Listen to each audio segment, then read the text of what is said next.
Y buenas noches, señoras, caballeros, bienvenidos al Gato al Agua. Hoy hemos conocido un nuevo informe de la Unidad Central Operativa de la Guardia Civil sobre Santos Cerdán y sus actividades.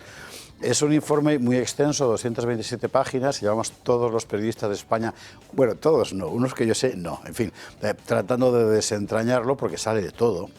Pero lo más importante que sale desde mi punto de vista es que queda a las claras la estructura societaria de las comisiones ilegales sobre la base de obra pública, la vinculación total de Santos Cerdán con Servinávar, es decir, del PSOE con esa empresa, que en realidad hacía de puente con otras, en este caso concreto Acciona y otras muchas cosas, porque la verdad es que sale de todo y luego lo veremos. En todo caso, una de las cosas más llamativas que salen aquí también y que ya viene sonando desde hace meses es la vinculación de los socios de Pedro Sánchez con todo este entramado de corrupción. Es muy interesante ver la implicación directa del PNV en los beneficios, cargos públicos mediante, de la trama, acordados justo después de la moción de censura. Recuerde usted la moción en la que el PNV traiciona al PP, ninguno entendíamos muy bien por qué, y ahora ya sí lo entendemos, claro. Esta gente es la que está gobernando España. Esta gente es la que vimos ayer en la comisión de la comparecencia de Mazón, en la comisión de la Riada, en el Congreso, ofreciendo un espectáculo absolutamente repugnante, lamentable, deshaciéndose en gritos de demagogos, en gritos de miserables, llamándolas asesinos. Es impresionante, esta gente cree que su público realmente puede creer que lo que pasó en la Riada fue porque Mazón no puso las manos. Estamos entrando en una fase peligrosísima, el odio embrutece y esta gente no para de promover, no para de propagar odio. Estamos gobernados por lo peor que hemos tenido en decenios. Política de amigachos, de codicia y botín, sin ninguna idea alta, decía Manuel Azaña de sus correligionarios. Bueno, pues sus correligionarios también eran los socialistas y todos los que ahora nos están dando todos los días lecciones de democracia. El gobierno quiere conmemorar los 50 años de la muerte de Franco. ¿De verdad quiere el gobierno que recordemos cómo era la España de hace 60, 50, también 40 o 30 años? ¿De verdad quiere que recordemos lo que fuimos y en qué basura nos hemos convertido gracias a gente como Pedro Sánchez, Santos Cerdán, Rufián, La Belarra y demás compañeros en absoluto mártires? No sabéis dónde os metéis.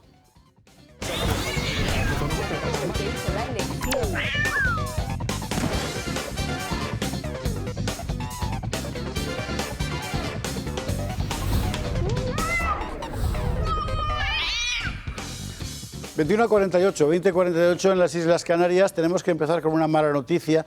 Vaya, como homenaje, ha fallecido hoy un muy buen amigo de este programa, Manuel Fernández de la Peña, el fundador de la Asociación Provida de Marina del Alcor. ¿Se acuerda usted de los pies preciosos, famosos, que siempre llevaban Julio y siguen llevando Julio y Francás? Bueno, ha fallecido hoy víctima de un infarto en plena calle. Ha sido hace unas pocas horas. En fin, estamos todos conmocionados porque era un muy buen amigo de esta casa, aparte de pues una de las mejores personas del mundo, una de las mejores personas que uno ha tenido el privilegio de conocer. En fin, descansa en paz, Manolo. Desde aquí un abrazo muy fuerte y todas las oraciones por tu alma. Por lo demás, lo que está pasando en España y en el mundo, que joder, titulares. A ver.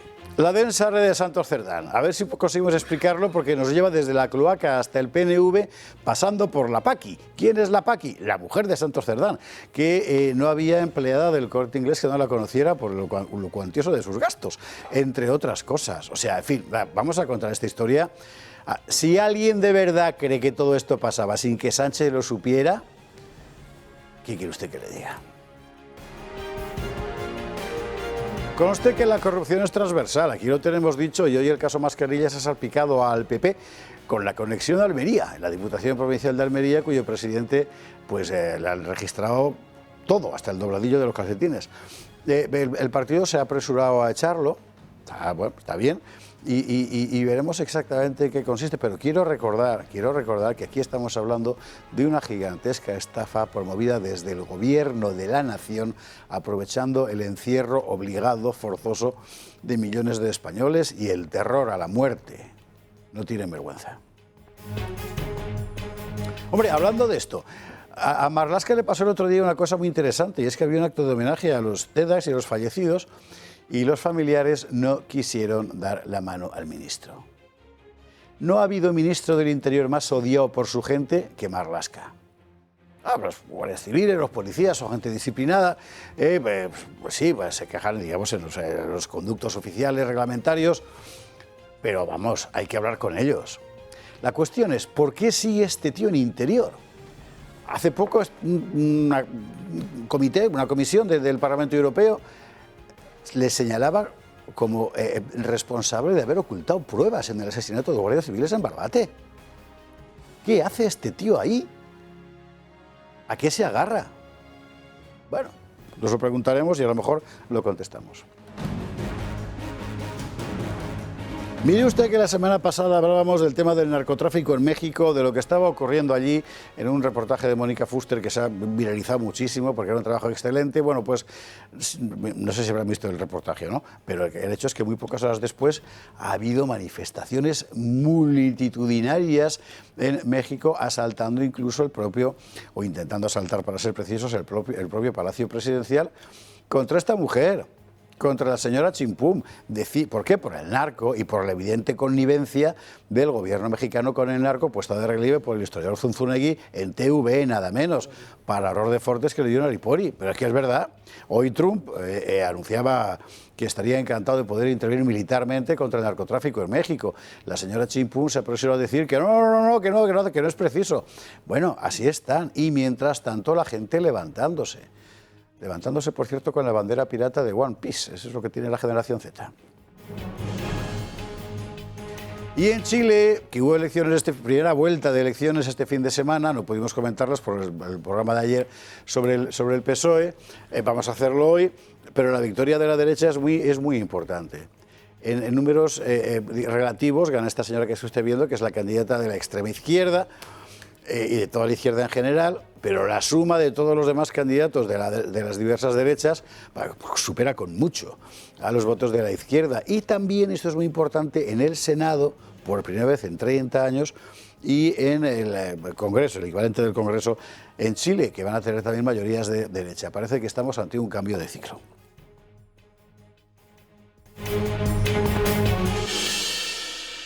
Ayer, como usted sabe, el gato se cambió un poco el traje porque teníamos la emisión de la extraordinaria película de Carlos Saura, producida por Marcos de Quinto, Lo que nos ocultaron sobre la historia del PSOE. Y después largo debate con García Isaac, Girauta, Fernando Paz. Bueno, que sepa usted que le han censurado enseguida en Vimeo. Marcos de Quinto lo decía esta mañana, lo denunciaba en X. Pues de repente llega un tío y dice, esto hay que censurarlo porque vulnera la ley de no es verdad, no vulnera la ley de memoria democrática. Pero así estamos, ¿eh? En fin, ahora mismo, a estas horas, yo no he podido volver a meterme, con lo cual no sé si le han levantado ya o no esa prohibición, pero en todo caso Marcos ha anunciado que recurrirá a los tribunales y hará muy bien, porque ese trabajo en ningún punto vulnera la ley de memoria democrática. En fin. Bueno, vamos a ver todas estas cosas y alguna más con nuestros compañeros de esta noche aquí en la mesa del Gato al Agua. Don Pedro Luis Pedrosa, ¿cómo estás? ¿Qué tal, José Javier? Buenas noches. ¿Cómo vas? Un gusto ver que regresa el jamón y ese tipo de cosas. Ya, hay que dar las gracias a Navarretinto, efectivamente. ¿Sabes que estoy esperando el próximo plan de empleo de la Comunidad de Madrid?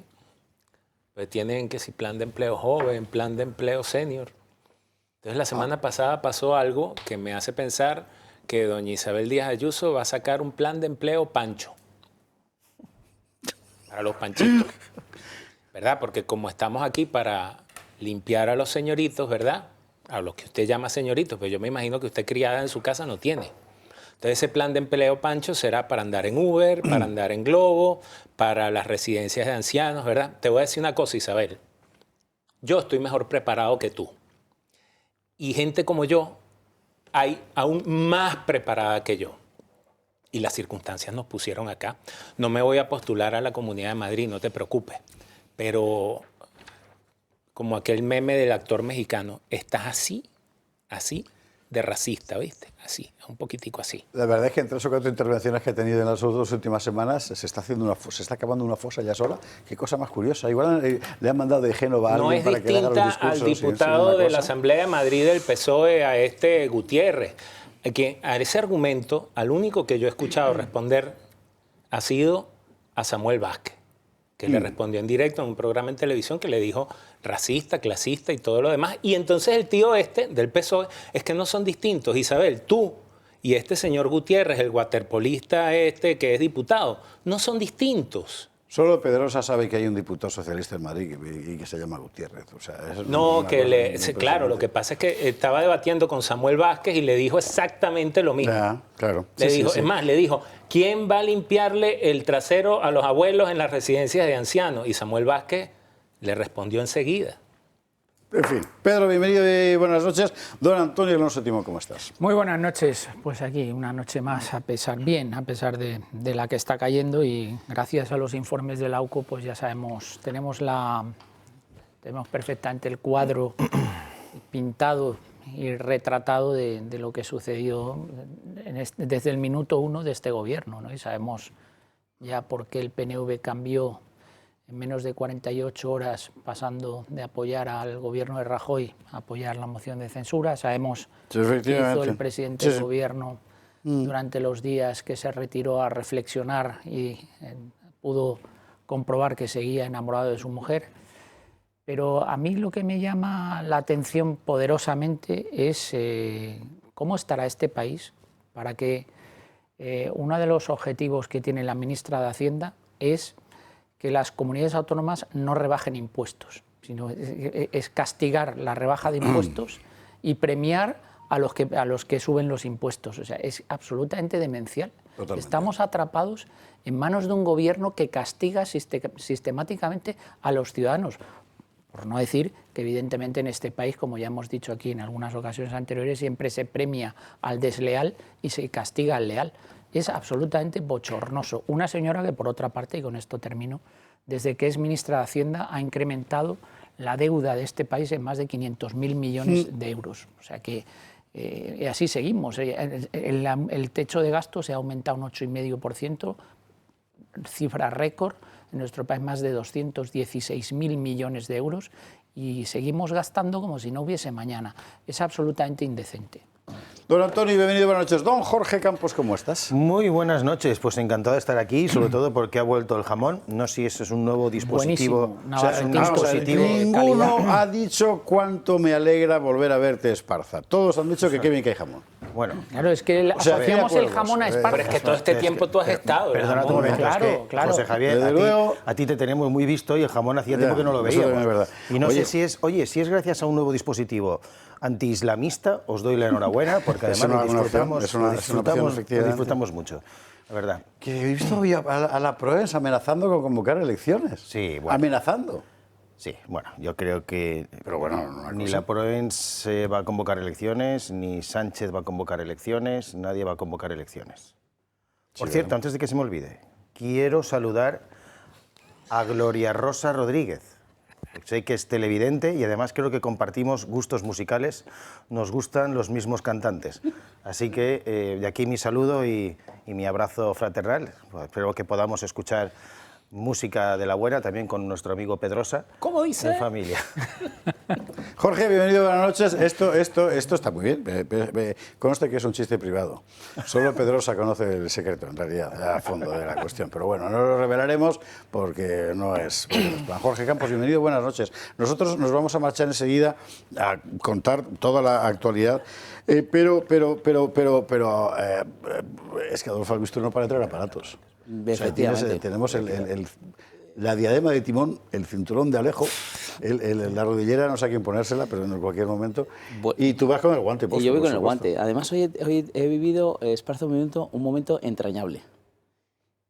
Cuando venía, estaba del coche y me dicen, Adolfo, y era una señora, bueno, pues de 70, 80 añitos, iba con su hijo, y el programa de los médicos tal, y me ha dado la mano. Me da la mano, yo le doy la mano con mucho cariño, además una señora... Dice, miren mis manos. Y yo digo, no sé si me va a pedir los guantes. Dice, a que las tengo mucho mejor. Y a que sí.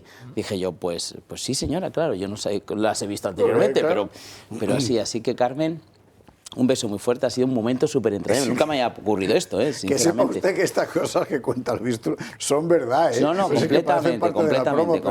No. Además, antes ahí en maquillaje se lo he contado, digo, oye, pues he vivido un momento y su hijo, sí, es que te ve todos los días, no sé qué, y te ve el programa de los médicos. Bueno, vale, pues Carmen, un besazo. Ha sido entrañable. El guante. Si tenemos dolor, no podemos resignarnos al dolor. Si tenemos dolores en las manos, es un dolor además, digamos, más fastidiado, porque las usamos mucho. Entonces, estamos continuamente moviendo y, claro, no podemos dejar de usarlas. Y ese dolor hay que intentar que remita y, además, de una manera, digamos, que no sea dañina, ¿no? De una manera natural, de una manera cómoda, sencilla, y el guante es lo mejor. Yo me coloco el guante, 20 minutos, además ahora con el fresquito que hace, pues me coloco el guante en casa y esto está calentito. Es decir, que incluso por la noche me meto en la cama, me meto el guante, 20 minutejos y me estoy haciendo mi tratamiento. Masaje, vibración, calor y las ondas pulsantes. Y luego los otros aparatos que tenemos es para diferentes artrosis que vamos adquiriendo. El caso de la rodilla, que afecta mucho a nivel de, sobre todo si tenemos un poquito de sobrepeso, subir y bajar escaleras, caminar, hay que caminar, no podemos dejarnos de caminar porque me duele la rodilla, no tenemos que caminar. Pongámonos la rodillera, infrarrojo y ultravioleta, son 10 minutos, por favor, el de Alejo, espalda, lumbago, lumbalgias, cervicalgias, dorsalgias, es maravilloso. A veces aquí ya no es artrosis, es posicional. Estoy mucho en una posición determinada, el ordenador. Y luego este aparatito que me parece genial porque esas personas que tienen en el hombro, ¿no? Ese es el mío, ese es el tuyo, caso, sí. Ese es su caso. El hombro o una muñeca, bueno, pues al final estamos trabajando con los infrarrojos, estamos trabajando con masaje, vibración y calor, que va a desinflamar y no va a curar, nada de esto cura. O sea, no nos engañemos, esto no cura, pero sí te va a hacer que no tengas dolor y que pases un día mucho mejor. Así y aparte es muy fácil de ponérselo. Claro, o sea, simplemente desatarlo, lo colocas. Él mismo cuando acaba el tiempo se para. O sea, sí, es una maravilla. Bueno, pues ya saben. Y además digo una cosa, no pierden nada. Pruébenlo. Oye, que no les llega, pues se devuelve y ya está. Pero no pierden nada. Lo que sí es que no vivan con dolor. Recuerde usted, 900-730-122, que es de donde hay que llamar. Y si no se lo cogen, no siga llamando porque su llamada ha quedado registrada y ellos le devolverán la llamada y usted ya lo pregunta absolutamente todo. Puede también preguntarle por otras cosas de las que hay en Mejorando tu Vida o en Protege tu Vida y sobre todo diga que yo soy espectador del Toro Televisión. Porque con eso pues hay rebaja que ya se lo cuentan allí Adolfo y sus compañeros. 900-730-122. Y mire, una cosa que hasta hace unos pocos años obligaba a la gente a ir a terapias larguísimas, que están muy bien, los fisios son maravillosos, pero en fin, ahora lo tienes en un solo instrumento, todas las terapias combinadas, y puedes mover la mano. Es que de verdad, un avance. En fin, y encima un invento español, pero sí, claro, no se puede claro.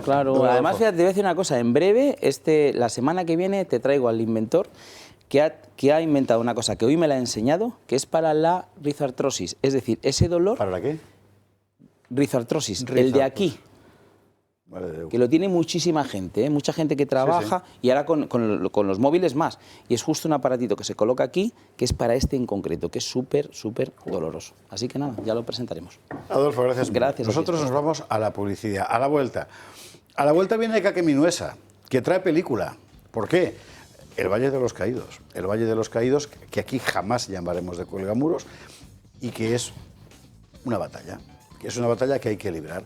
Están desertando los que deberían defenderlo, pero lo están defendiendo quienes siempre lo vamos a defender. Y entre otros, Kake, con dos actos muy importantes en los próximos días, a los que hay que ir. Es la forma de comprometerse. Publi, y a la vuelta lo vemos.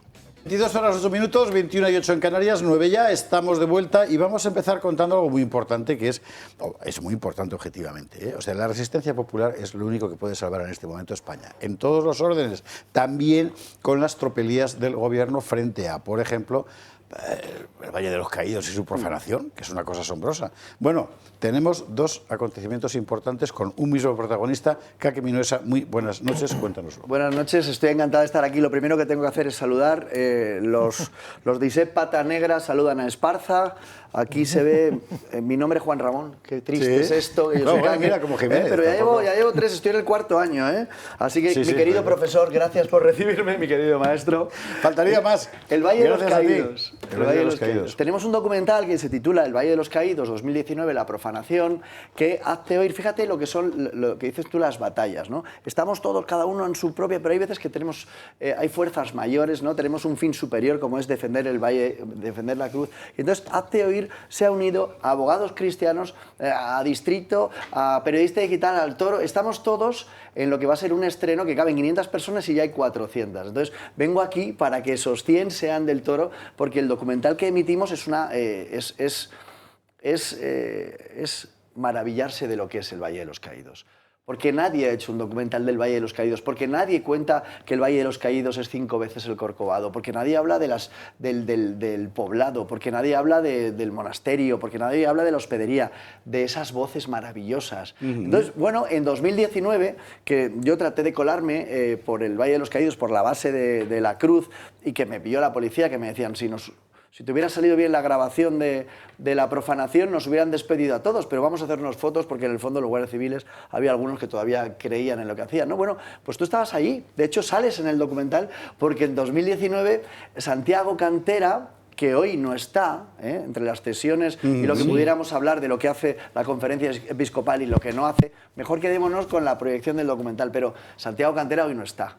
Y él era uno de los grandes defensores y el que trató de impedir toda esta tropelía, que si Franco, que si José Antonio. En el fondo ahora quieren quitar a los evangelistas, quieren quitar la piedad y ¿qué será lo siguiente? ¿O qué pasará haciendo esas obras? ¿Se rajará, se caerá la cruz? ¡Oh! Vaya, entonces vamos a impedirlo, vamos a poner de nuestra parte. Y es verdad que lo que dices tú, este documental lo he hecho con cuestación popular, ha sido la gente. Yo me lancé al vacío en 2018, ya quería hacerlo, 2019 pasó lo que pasó y digo, bueno, vamos a llevarlo a cabo, y han sido los ciudadanos, han sido las asociaciones, Vox en Cartagena, Vox en Mallorca, y ahora es Hazte Oír los que han reservado la sala de la prensa en Callao, en el Palacio de la Prensa, y han dicho, para 500 personas, ¿te lanzas? Y me lo dijeron el viernes y ya solo caben 100 más. Entonces, pues no sé si... Hay que llenarlo. Hay que llenarlo. La forma de llenarlo es bueno, ir, por supuesto, pero puede usted previamente reservar la entrada ya con ese QR, ¿no? Sí, en ese código QR, y además es gratis. Lo pone ahí, la sala 1 del Palacio de la Prensa, ahí estaremos. Y es verdad que tenemos que poner nuestro granito de arena, tenemos que... vale, lo del hashtag del Valle no se toca, pero vamos ahí, vamos a hacer ruido, porque realmente ellos están haciendo lo suyo. Mira, he estado en Castellón proyectando este documental la semana pasada, donde quitaron la cruz de Ribalta. Le pregunté a la futura alcaldesa si iba a reponer y dijo, lo estudiaremos. Llevan 3 años, 2 años estudiándolo. Creo que sé de qué partido es. Del Partido Popular. Sí. Y en Callosa del Segura ganó el alcalde del Partido Popular, que hoy ya no está ahí, ganó porque dijo que iba a reponer la cruz. ¿Os acordáis de aquella señora que ponía una sombra donde habían quitado la cruz? Bueno, son gestos bonitos, pero al final necesitamos que se moje la gente. ¿Qué es bien de interés cultural? Pues es el seguro para que no toquen el Valle. Y eso lo puede hacer la Comunidad de Madrid. Eso lo puede hacer Isabel Díaz Ayuso mañana. Pues, o esta misma noche, de hecho, Isabel. Claro. No hagas caso a Pedrosa. Tú, la gasolinera de Madrid, que es de bien de interés cultural en categoría de monumento. La antigua fábrica de Clesa, que no tiene ni el cartel. Entonces, eso lo hemos grabado y hemos hecho la comparativa. Y todo eso, junto con lo que es el Valle de los Caídos, la construcción y lo que dicen y la verdad de la gente que vivía allí, de los que vivían y luego terminaron trabajando en patrimonio. Es que la historia del Valle de los Caídos es una historia de gloria, de maravilla, de unión de los españoles. De reconciliación. De reconciliación, no me sale la palabra. Es que claro, pero es que se construyó, el decreto que lo aprobó así lo indica, y se habla de reconciliación entre españoles. Claro. Es lo que no se han leído el decreto que inaugura y autoriza la obra del Valle de los Caídos. Es una obra colosal y que en cualquier país del mundo sería una de las primeras atracciones, ya no solo una atracción turística, sino que sería un lugar donde la propia Iglesia Católica animara a los fieles de todo el mundo a ir a rezar, bajo la cruz más grande del mundo. Y hoy mientras nosotros estamos aquí hablando del documental, y mañana y pasado, los monjes benedictinos están rezando por nosotros y por los que lucharon en la guerra en los dos bandos. Es que es una cosa tan bonita, tan a sacar pecho, tan a mostrar, que, oye, que no haya un documental... Mira, en YouTube hay un documental que es de Terra Ignota. Muy bueno, sí, Es señor, el lo contaron aquí, segundo- efectivamente. Es el segundo documental más bonito de YouTube, porque el primero será cuando subamos el nuestro. además ya lo he hablado con ellos, y ellos están haciendo campaña también. Se han unido muchos youtubers, muchos medios de comunicación, y para mí, bueno, me quedo con eso, ¿no? Porque después de todo, después de que unos miren de lado, después de que la conferencia episcopal diga que están de acuerdo con lo que van a hacer, que van a quitar a los evangelistas a la piedad, pues yo creo que nosotros estemos dando un paso adelante es lo que al final demuestra que la gente que nos ve con el móvil, cuando he hecho esta foto y la he publicado, es que ya es mayoritaria. Tú vas por la calle y la gente te va saludando, pero es que hoy ya estaban diciendo, cuando he puesto titula la foto, porque he hecho una foto nuestra previa, y dice, próximamente en Televisión Española.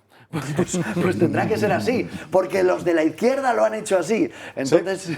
Oye, has dado un dato ahí que es que me ha impresionado. Has dicho que hay una gasolinera en Madrid efectivamente. que es bien de interés cultural, Sí, así es. y el Valle de los Caídos no Y el lo Valle de es. los Caídos, y la ¿no? antigua Es fábrica que- de Clesa, sí. es que- Bueno, es que mostramos más, ¿eh? Bueno, pero es que esto es algo... Es un momento en el documental que produce risa. O sea, pero bueno, entre risas, pero luego sales de ahí pensando, bueno, ¿hasta cuándo? ¿Dónde está el límite? ¿Cuándo vamos a ponernos firmes? ¿Cuándo vamos a movilizarnos? Porque movilizándonos y a través de los medios de comunicación y haciendo y dando la batalla, fíjate, ahora el documental lo decías tú, ¿no? El de... Lo que nos ocultaron. lo Sí, del PSOE, en la historia Vimeo, del lo PSOE. han prohibido, ¿no? Sí. Bueno, pues aquí en Movistar lo pueden ver, pues pueden volver a verlo, ¿no? Pues tendremos que dar la batalla e informar, porque claro, por más que lo quieran ocultar, la verdad está ahí, ¿no? Y nuestra obligación es pelearla. Citas, pues tenemos el estreno en el Palacio de la Prensa, El en jueves Callao, Madrid. 20N. Que es el jueves, el 20N, la fecha es casual.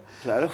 Es gratis, puede usted cuando quiera. Si A quiere las sacar 7 la de la entrada tarde. ahí, pues es más fácil controlarlo porque son 500 personas, ¿vale? Pero hay más, ¿no? Sí, hay más, ¿no? Que luego habrá conferencia, luego hablaremos, luego la gente podrá desahogarse, luego podremos entre todos pues tomarnos una caña, porque luego va a haber gente ahí con banderas, van a hacer ruido, pero vamos, 500 personas en Callao diciendo el valle no se toca, el valle no se Isabel, toca. decláralo bien de interés cultural, o bueno, también está el Ayuntamiento del Escorial, que puede decir, aquí no se mueve un ladrillo, y yo creo que por aquí saben de esto, ¿no? Sí, el ayuntamiento también tiene alguna competencia por ahí. Bueno, la alcaldesa, además. La alcaldesa fue alumna mía. La alcaldesa fue alumna tuya, pues nada, Carlota, dirígete sí. a ella y Pues dile, el profesor tendrá que llamar a la alumna a decirle, oye, ¿tú te acuerdas? Sí. Caque. En fin, que muchas nada, que gracias, gracias mil, mi joder. querido profesor, y que ahí estaremos, ¿eh? Por cierto, y ya que no se me olvide, el sábado, fíjate, un productor audiovisual que estrena 2 documentales la misma semana. Verdad y Victoria en Ardemans, un documental que repasa lo que pasó antes de la guerra, durante la guerra, y por qué los jóvenes ahora reivindican a Franco si no lo han vivido. Pues ese por qué también... ¿Esto ¿no? cuándo es? ¿Cuándo es? En Ardemans, ¿Cuándo? el sábado, ¿El sábado qué? a las 12 del mediodía. mediodía. Fíjate, si fuera de izquierdas, un productor audiovisual que tiene dos documentales que se estrenan, estaría aquí nadando en dinero y diciendo, ¡venga! Desde luego. Pero bueno, el como viernes, en el Gato de los Usuarios, vamos a dedicar el programa precisamente a eso, a los 50 años de Franco, y una parte muy importante es Franco y la generación Z. Es que hay que entrar en Instagram, ¿eh? En fin, que lo he dicho. Gracias, mil. Muchas gracias. Nosotros nos vamos a Chile, por cierto, ya que fueron elecciones, primera vuelta de este fin de semana de las elecciones presidenciales, también parte del Congreso y todo el Senado. Y la victoria de la derecha es más que notable. Las presidenciales son a 2 vueltas. La izquierda, cuando tengamos a Danila, por favor, me avisáis y lo colocamos. Venga. La izquierda competía con un solo candidato, la señora Jara, que es una izquierda, ¿eh? O sea, es un poco el estilo Boric y tal, bueno. Y la derecha con varios candidatos. El más notorio de ellos es José Antonio Casta, que usted conoce porque ha estado aquí en este programa varias veces, Kaiser, y además otros, pues había uno que es el típico PP de allí, otra señora, Matei se llama. Bueno, el asunto es que la suma de todos ellos supera con mucho a las de la izquierda. Eso en la primera vuelta de las presidenciales, con lo cual en la segunda vuelta, ahora lo veremos con Daniela Carrasco, lo más probable es que gane Cast como presidente. Pero es que en el Parlamento han pasado cosas muy importantes. En el Senado, por ejemplo, es la primera vez en 30 años que la derecha tiene mayoría.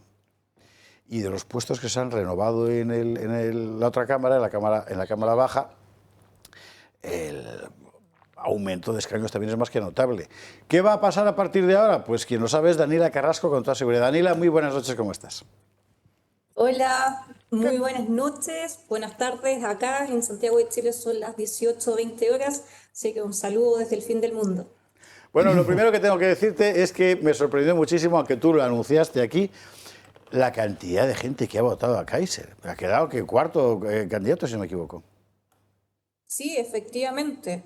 Bueno, me recuerdo que la última vez que estuvimos hablando sobre el escenario de Chile, habíamos comentado la fuerza que había tomado el candidato del Partido Nacional Libertario, Johannes Kaiser, ¿cierto? Quien logró justamente la cuarta fuerza en la candidatura presidencial, pero también recuerda que hablamos sobre la eficiencia de las encuestas, porque también tuvimos otra sorpresa en Chile, la cual ninguna encuesta logró justamente adelantarse, que fue nuevamente que el candidato del Partido de la Gente, Franco Parisi, logró el tercer lugar con cerca del 20% de los votos. Entonces ahí estuvimos adelantando ya el escenario político que justamente empezamos a evidenciar el domingo pasado en las elecciones de la primera vuelta presidencial en Chile. Si no recuerdo mal, Daniela, tú definiste a ese señor Parisi como un partido atrápalo todo. Correcto, así Vale. es, sí, sí. Bien, bueno, pues ha sacado muchos votos, ¿eh? Realmente lo ha atrapado todo. Completamente. Bueno, hay varios elementos que me gustaría justamente mencionar. A ver, si partimos por un lado por el escenario de las derechas, me gustaría mencionar que se generó una pérdida de hegemonía de Chile Vamos, ¿cierto? De esta famosa centro derecha, en la cual Evelyn Matei quedó contra todo pronóstico en quinta posición de las preferencias del electorado. El bloque de Chile Vamos, que reúne a partidos como Unión Demócrata Independiente, Renovación Nacional y Evópoli, bajó en su número de escaños. Por ejemplo, en el Senado bajó de 12 a 5 escaños y en la Cámara de Diputados bajó de 52 a 23. Mientras que tenemos una derecha o una nueva derecha, ¿cierto?, como la han tildado, que reúne a el Partido Republicano, al Partido Nacional Libertario y el Partido Social Cristiano. Se ha impuesto justamente como la victoria hegemónica, y se ha consolidado justamente este nuevo panorama dentro de las derechas en Chile. En el fondo vemos que esta derecha, que ha sido un poco débil en defender los principios, o que ha sido más pragmática, ha sido castigada por el electorado de derechas, mientras que las derechas con convicciones, como es la que lidera José Antonio Kast y Johannes Kaiser, son las que están primando en el actual escenario.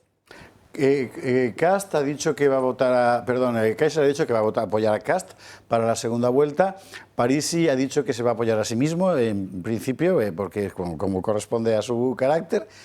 Me parece que la señora Matei también va a apoyar a Kast, si no me equivoco, con lo cual realmente las posibilidades de que el próximo presidente sea Kast son enormes. Si no me equivoco, además, esta vez el voto es obligatorio, con lo cual no parece que pueda haber una sorpresa de número de votantes de la primera o la segunda vuelta, ¿no? Sí, efectivamente. De hecho, bueno, las derechas en plural, a pesar de sus diferencias, han otorgado justamente el apoyo a José Antonio Kast. El primero en mencionarlo fue justamente Johannes Kaiser, que ellos fueron compañeros de partido hasta que Johannes Kaiser justamente se fue del Partido Republicano y creó justamente el Partido Nacional Libertario, que fue el primero en darle el apoyo irrestricto, porque claramente la amenaza o la alternativa es la candidata comunista Janet Jara. ¿Verdad? Y si nosotros vemos solamente el apoyo tanto de Chile Vamos, que Chile Vamos fue en pacto con la centroizquierda, con el Partido Amarillo y Demócrata, y bueno, junto a la votación que obtuvo el Partido Nacional Libertario y el Partido Social Cristiano, que el Partido Social Cristiano es un partido cristiano mayormente de tendencia evangélica, ya se prevé que José Antonio Kast ganaría, según la última encuesta de Panel Ciudadano de la Universidad del Desarrollo, con un 61% de los votos, mientras que la candidata comunista pierde con 39% en la segunda vuelta. Eso es un muy buen escenario, claramente. Claro, para el público español que lógicamente no sigue la actualidad de la política chilena y que con tanto nombre y siglas puede quedarse un poco perdido. Hay que recordar que lo que significa la señora Jara es lo mismo que significaba el señor Boric anteriormente, y es esta izquierda nihilista, bastante pija, todo se ha dicho, que hemos visto implantarse un poco por toda Europa. También se parece más curiosamente a las izquierdas europeas que a las propias izquierdas hispanoamericanas, esa izquierda chilena. Sí, completamente. No obstante, Janet Jara es explícitamente comunista, del Partido Comunista, mientras que Boric es del Frente Amplio, sinónimo de Podemos de España, Sí. ¿verdad? Entonces es mucho más, de manera explícita es mucho más radical, y recordemos que el Partido Comunista finalmente ha sido tanto un partido a nivel internacional como una ideología que ha defendido totalitarismo, ¿cierto?, a nivel mundial, con millones de muertes a propósito de sus regímenes totalitarios. Entonces, Janet Jara, a pesar de que se ha puesto un disfraz o una careta similar a de Michelle Bachelet, la expresidenta de Chile, sí. ¿cierto?, que era, en el fondo ella se instalaba como la madre de Chile. Aquí Janet Jara está más o menos copiando ese estilo. No obstante, todas sus ideas son explícitamente de ultra izquierda, y en ese sentido no nos podemos perder. Entonces aquí vemos por fin una alternativa en la cual por fin la derecha, ¿cierto?, y una derecha conservadora que ha estado justamente en contra de ideologías nefastas como la ideología de género, Sí. o contra el movimiento feminista, la disidencia sexual, ¿cierto?, o los movimientos identitarios en general. Tenemos por fin una buena alternativa que le va a hacer, que va a frenar todas esas ideas. Eso por un lado. ¿Cuándo es la segunda vuelta? El 14, ¿no? La segunda vuelta es el domingo 14 de diciembre. Vale. Sí, menos de un mes, más o menos 26 días estamos de las elecciones del balotaje. Y estamos en un muy buen escenario, porque también el pasado domingo tuvimos elecciones en el Parlamento chileno, Sí. en el cual las derechas, nuevamente también y de manera inédita desde el retorno pleno a la democracia en Chile desde 1990, lograron mayoría en ambas cámaras. Y eso es un muy buen escenario, y claramente le permite un escenario de gobernabilidad al próximo presidente de Chile, que sin duda yo creo que va a ser José Antonio Cast. Daniela Carrasco, muchísimas gracias por estar esta noche con nosotros aquí en el Gato, y volveremos a hablar cuando tú quieras, pero con toda seguridad después de esa segunda vuelta del 15 de diciembre, del 14 de diciembre, que realmente puede cambiar muchísimas cosas, efectivamente. Gracias mil. Sí, sí. Sin duda, muchas gracias por el espacio, y un saludo desde Santiago de Chile. Buenas noches. Gracias, muy buenas noches. Es muy importante porque quiero recordarle que hace... Bueno, Campos y Timón son muy jóvenes, pero Pedrosa no, y lo recordará. En los años 90 parecía que toda Hispanoamérica había entrado en una senda más o menos, en fin, digamos, de moderación, de democracias liberales, con sus problemas terribles algunos, pero en fin, cierta estabilidad, ¿no? De repente todo eso se fue a hacer puñetas, y lo que apareció fue un bloque que parecía que se iba a comer todo, que era el bloque, para entendernos, chavista. Y hace unos pocos años la convicción general, si incluso un país como Chile votaba a un tipo como Boric, Colombia un tipo como Petro, que se lo iban a comer todo. Y ahora lo que se va viendo es que poco a poco esa ola también empieza a desaparecer. Es interesante, en realidad queda... Bueno, Colombia, que es no se ve nada por el humo de los porros de Petro, que todo lo tapa, ¿no? Y Venezuela, claro. Bueno, yo eso lo trato en mi libro, Así se exportó la revolución, que lo consiguen en Amazon, y que vamos a ver si hacemos otro evento ahí para que lo compren más barato que en Amazon. Pero hay una escena, yo siempre pongo este ejemplo, hay una escena de la película Gladiador, cuando Próximo le dice a Máximo, le dice, vas a ir a Roma. Y entonces él sabe que va a tener cerca al emperador, a Cómodo.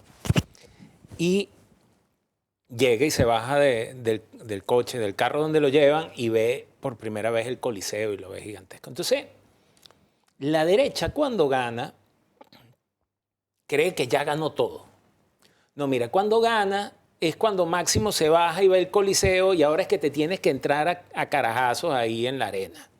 O sea, ganar no es garantía de absolutamente nada, porque en tanto la derecha gana, la izquierda se dedica con toda la barbaridad y con toda su ferocidad a sabotear. Y por eso pasa lo que dice José Javier, que en la década de los 90 Hispanoamérica parecía estar en un periodo de moderación y de democracias estables, y lo que está en mi libro, llega Chávez y con eso se exporta el modelo de socialismo del siglo XXI a toda, absolutamente toda Hispanoamérica, incluso a España. Incluso a España. Entonces, otra cosa que hay que decir del caso Chile. Mire, hay un señor que nunca la historia va a recordar correctamente, que se llama Jaime Guzmán Errázuriz, ministro de la dictadura de Pinochet, redactor de la Constitución chilena. Al igual que en España, la izquierda chilena se dedicó a denostar de esa Constitución. Cualquier persona intelectualmente honesta puede reconocer que hoy Chile camina sobre las ruinas del sistema que dejó instaurado Augusto Pinochet. ¿Quieren un ejemplo? ¿Cómo es que se llama? Fondos de AFP, administradoras de fondos provisionales. Ajá. ¿Qué era eso? Estos Chicago Boys que le dieron el plan económico a Pinochet, le dijeron, y entonces se empezó a hacer un sistema de cotizaciones personalísimo, que cuando vino la crisis del ya hoy fallecido Piñera, que es la candidata de su partido, es esta señora Matei, que no, lo que logró mantener la economía chilena fue el retiro controlado de la capitalización tan asombrosa que tenía cada uno de los chilenos en esas, se llaman AFP, en esas administradoras de fondos previsionales.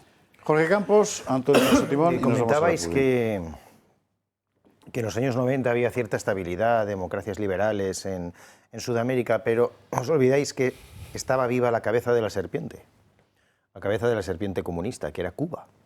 Y Cuba hizo un trabajo muy importante, no solo, y como hemos visto, desgraciadamente dentro de sus fronteras, sino fuera de sus fronteras. Y ahí en Venezuela también sabéis de qué hablo. Pero volviendo al presente, lo que es evidente es que ese movimiento, supongo que a continuación lo hablaremos también con lo que está pasando en México, ese movimiento que se está produciendo en todo el mundo, y es que la derecha, a mí me gusta más que derecha o izquierda hablar de patriotas, y que los patriotas se van movilizando. Mira las derechas que se han presentado en Chile. Pero eso es hoy. Sí, sí. Hay derechas que no son patriotas. Pero eso es hoy. Sí, pero la movilización social, los movimientos que hay detrás de todo esto, la cantidad de gente joven que está apoyando estas nuevas, como decía antes la analista, estas nuevas derechas que decía la analista de Chile, es muy importante ver cómo se está replicando en todo el mundo. También lo vemos en España, ¿eh? En España se ve. ¿Por qué? Ya no solo por la amenaza que supone el comunismo en sí mismo, sino porque se han dado cuenta que el sistema en sí le ha llevado a la gente más joven a un futuro muy complicado, donde no tienen salidas, donde no pueden tener vivienda, donde las bases de la sociedad, pues la verdad, las han dejado en muy mal estado todos los que han gobernado, los blanditos de un lado y los comunistas de otro. Sí, al hilo de lo que está diciendo Jorge, hay que decir que Chile probablemente sea en Sudamérica lo más parecido a Europa, a muchos niveles. Y yo, claro, barro para casa, a nivel jurídico Chile tiene unas normas muy buenas, su técnica normativa incluso supera la técnica normativa española, es decir, es un país bastante desarrollado en muchos puntos. Pero, sin embargo, en estas elecciones, y lo acaba de señalar Jorge, se ha puesto de manifiesto algunos de los problemas que son propios de Europa y de algunos países de Sudamérica, como hemos visto en los últimos tiempos. Primero, se ve claramente que hay una polarización política, como en todo Occidente. En Europa también hay polarización política, en Estados Unidos y en el resto de países de América. En segundo lugar, que hay un desgaste brutal de los partidos tradicionales. Y en tercer lugar, que hay un giro hacia la derecha. ¿Por qué? Pues porque la izquierda siempre lo que genera es pobreza, y la juventud, no es casualidad que la juventud en todos los ámbitos, a nivel europeo y a nivel de los países americanos, y lo vamos a ver luego en México con el movimiento que se ha creado ahora como reacción en buena medida al asesinato de Carlos Manzo, el alcalde de Uruapan, creo que se llama el pueblo. Bueno, pues eso ha sucedido en Chile. Y luego otra cosa muy importante, que también es otra nota que se puede aplicar a los países europeos o a otros países del entorno, que es la preocupación por la inmigración y por la seguridad. Y ese ha sido uno de los ejes de la campaña presidencial en Chile. Y ahí Kast es una persona que ha apostado por abordar de manera rotunda estos temas que preocupan a los chilenos, que por otra parte son otros temas que preocupan, como decía anteriormente, en otras sociedades. Por lo tanto, Chile parece que el giro va a ser también a la derecha y se completa, como decíamos anteriormente, solo quedaría ya Colombia y vamos a ver qué pasa. Pero bueno, Brasil... Bueno, cuidado porque Ecuador acaba de tener un revés, Noboa acaba de tener un revés electoral importantísimo. Sí, señor. Unos referéndums, unas cosas que son de las 4 preguntas, las 4 le dijeron que no. Y yo, por cierto, hay que decir una cosa. Esto ya nos llevaría muy lejos, no vamos a entrar aquí porque hay que hablar de Leire y de Santos Cerdán. Pero yo no estoy muy seguro de haber votado, de que hubiera votado que sí a las preguntas que ha hecho Noboa, de su referéndum. Bueno, pasa es que... ¿Sabes? O sea, es que en Ecuador... Vamos a ver, desde mi punto de vista en Europa hay una cuestión, y es que felizmente la derecha vieja se está desmantelando. Es mi artículo en Gaceta hoy sobre los límites del liberalismo, ¿verdad? Y lo que ha emergido es una derecha nacional y popular. Y eso, que también puede pasar y está pasando también en Hispanoamérica, tiene un problema todavía allí, que es que la estructura social es muy diferente. Y hay, desde mi punto de vista, la derecha, digamos, globalista, para entendernos, tiene allí una fuerza enorme sobre el conjunto del campo de la derecha, mucho más que proporcionalmente en Europa, desde mi punto de vista, ¿no? Sí, no, pero se está empezando a desarticular también, lo estamos viendo en Chile. Lo de Chile es un perfecto ejemplo. Y eso que señalaba Jorge, o sea, el paradigma izquierda-derecha sí ya cada vez está más obsoleto, pero ese es ahora. O sea, ahora es que estamos viendo incluso, en teoría de relaciones internacionales, estamos viendo probablemente un nuevo paradigma, que era el de patriotismo y global, que es el de patriotismo y globalismo. Absolutamente, absolutamente. Sí, sí. Bueno, señores, hay que hacer la pausa sí o sí, porque ya sé que esta conversación es interesantísima, y de verdad, pero seguiremos hablando porque como este es permanente, ¿verdad? Es una de las constantes de nuestro tiempo. Nosotros nos vamos a la publi y a la vuelta vamos a hablar del tema de México, donde han pasado muchas cosas muy interesantes al mismo tiempo. Antes de irnos, viático, o sea, acompañamiento para el camino, el vino de Tejoneras. El vino de Tejoneras es absolutamente, para nosotros, fundamental como patrocinador, y no solo como patrocinador, porque además está extraordinario. Y además hoy nos han hecho un regalo maravilloso para poder acompañar el programa, ¿verdad? Pedro Luis Pedrosa ha demostrado hasta qué punto puede gustarle el jamón. Tejoneras. Ahí. Yo creo que la imagen de que es muy bueno está aquí. Uno de los mejores vinos de Europa, sin ninguna duda, de los mejores de España, y en la Comunidad de Madrid ellos son muy modestos, pero para mi gusto es el mejor. Nace ahí, en esa finca, la finca Tejoneras, en lo que son estribaciones ya de la Sierra de Gredos, un suelo fantástico de granito y pizarra.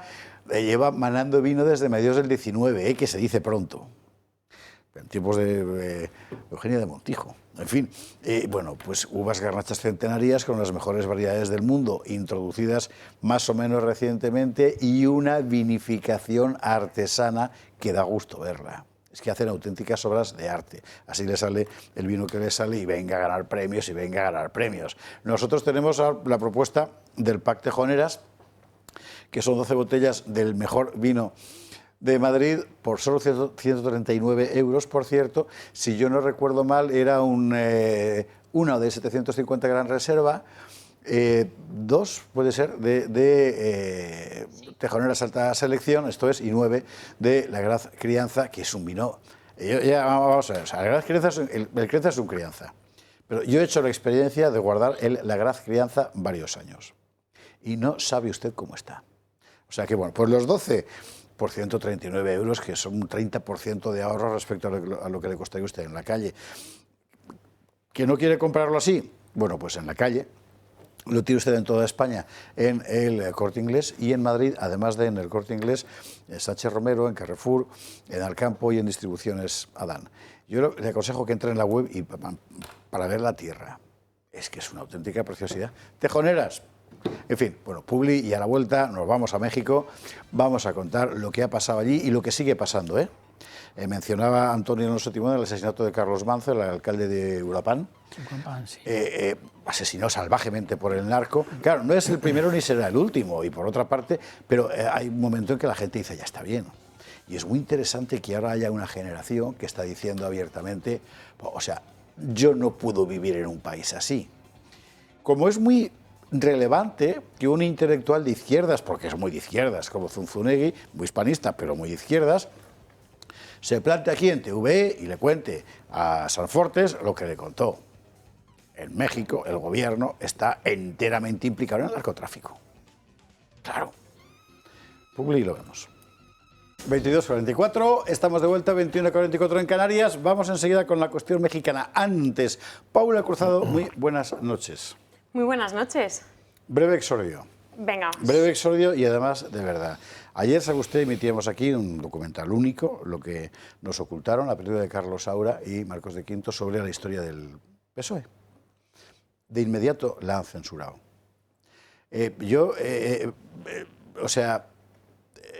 No voy a pedir.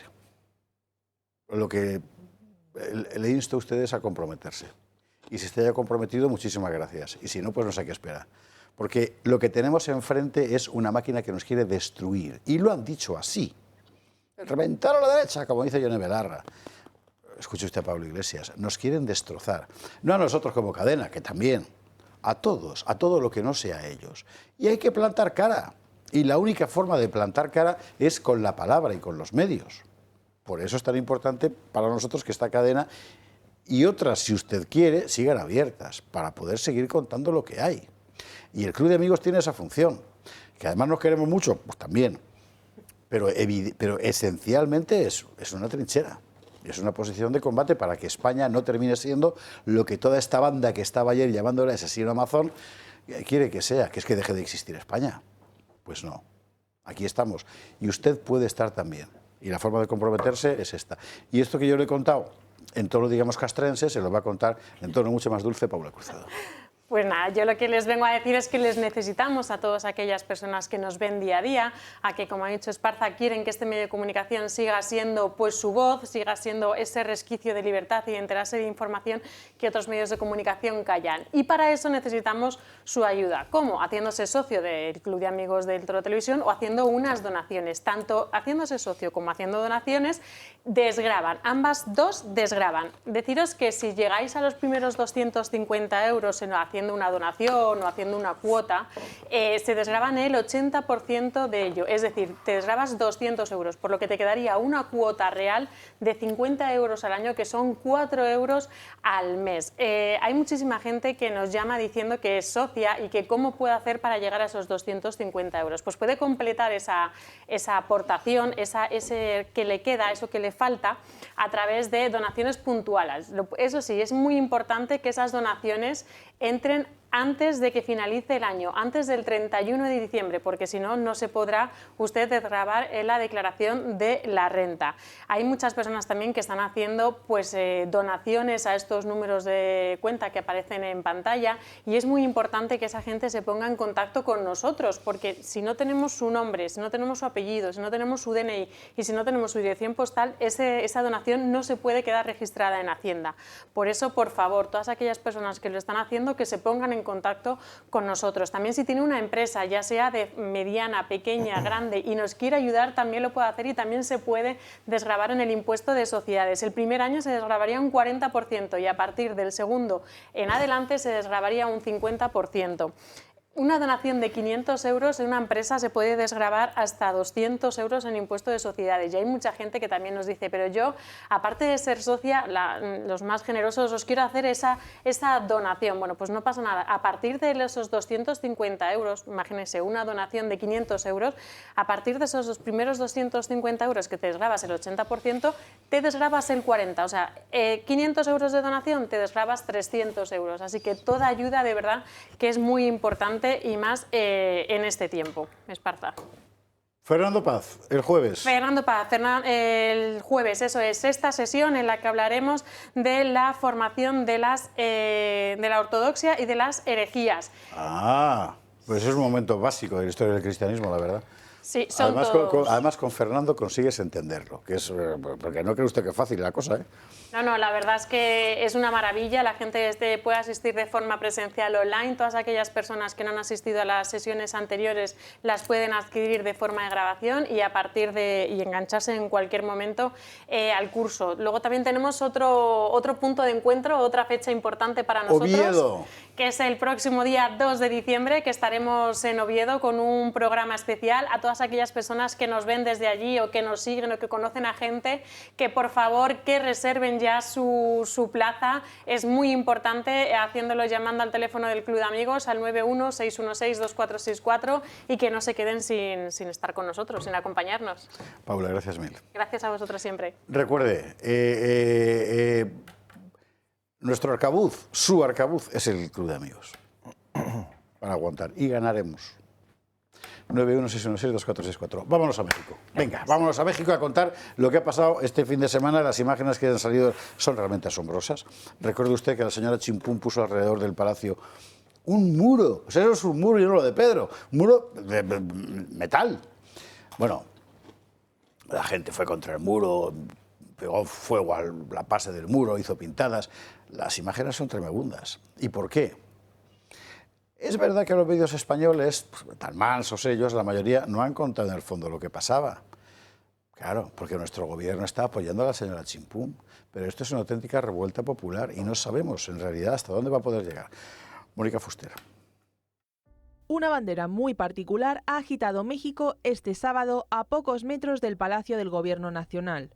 Frente a la sede del Poder Ejecutivo, rodeado por vallas de 3 metros y bloques de cemento, los jóvenes mexicanos ondearon el estandarte pirata inspirado en el anime One Piece. Su simbolismo no da lugar a equívocos. Pertenece a una rebelión contra un gobierno corrupto y autoritario, un sentimiento de inconformismo con el que se identifican muchos jóvenes. Se trata de una imagen muy reconocida y bastante incómoda para el gobierno de Claudia Sheinbaum. La llamada generación Z, esos jóvenes nacidos entre 1997 y 2012, ha salido en masa a protestar en 30 ciudades del país. Reclaman inseguridad, falta de oportunidades, precariedad laboral y lo hacen con una iconografía pop global. Pero ya no se trata de jóvenes. Un 60% de los adultos considera la seguridad como el mayor problema.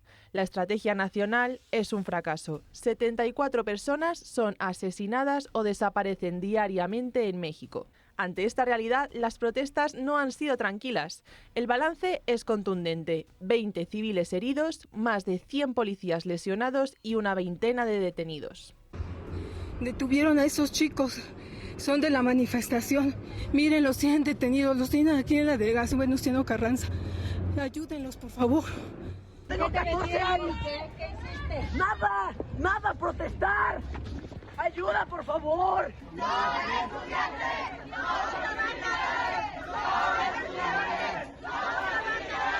La convocatoria, que nació en Internet, sigue el eco de movimientos similares que aparecieron antes en Nepal, Serbia, Marruecos, Filipinas o Perú. Una auténtica ola que ahora llega a México.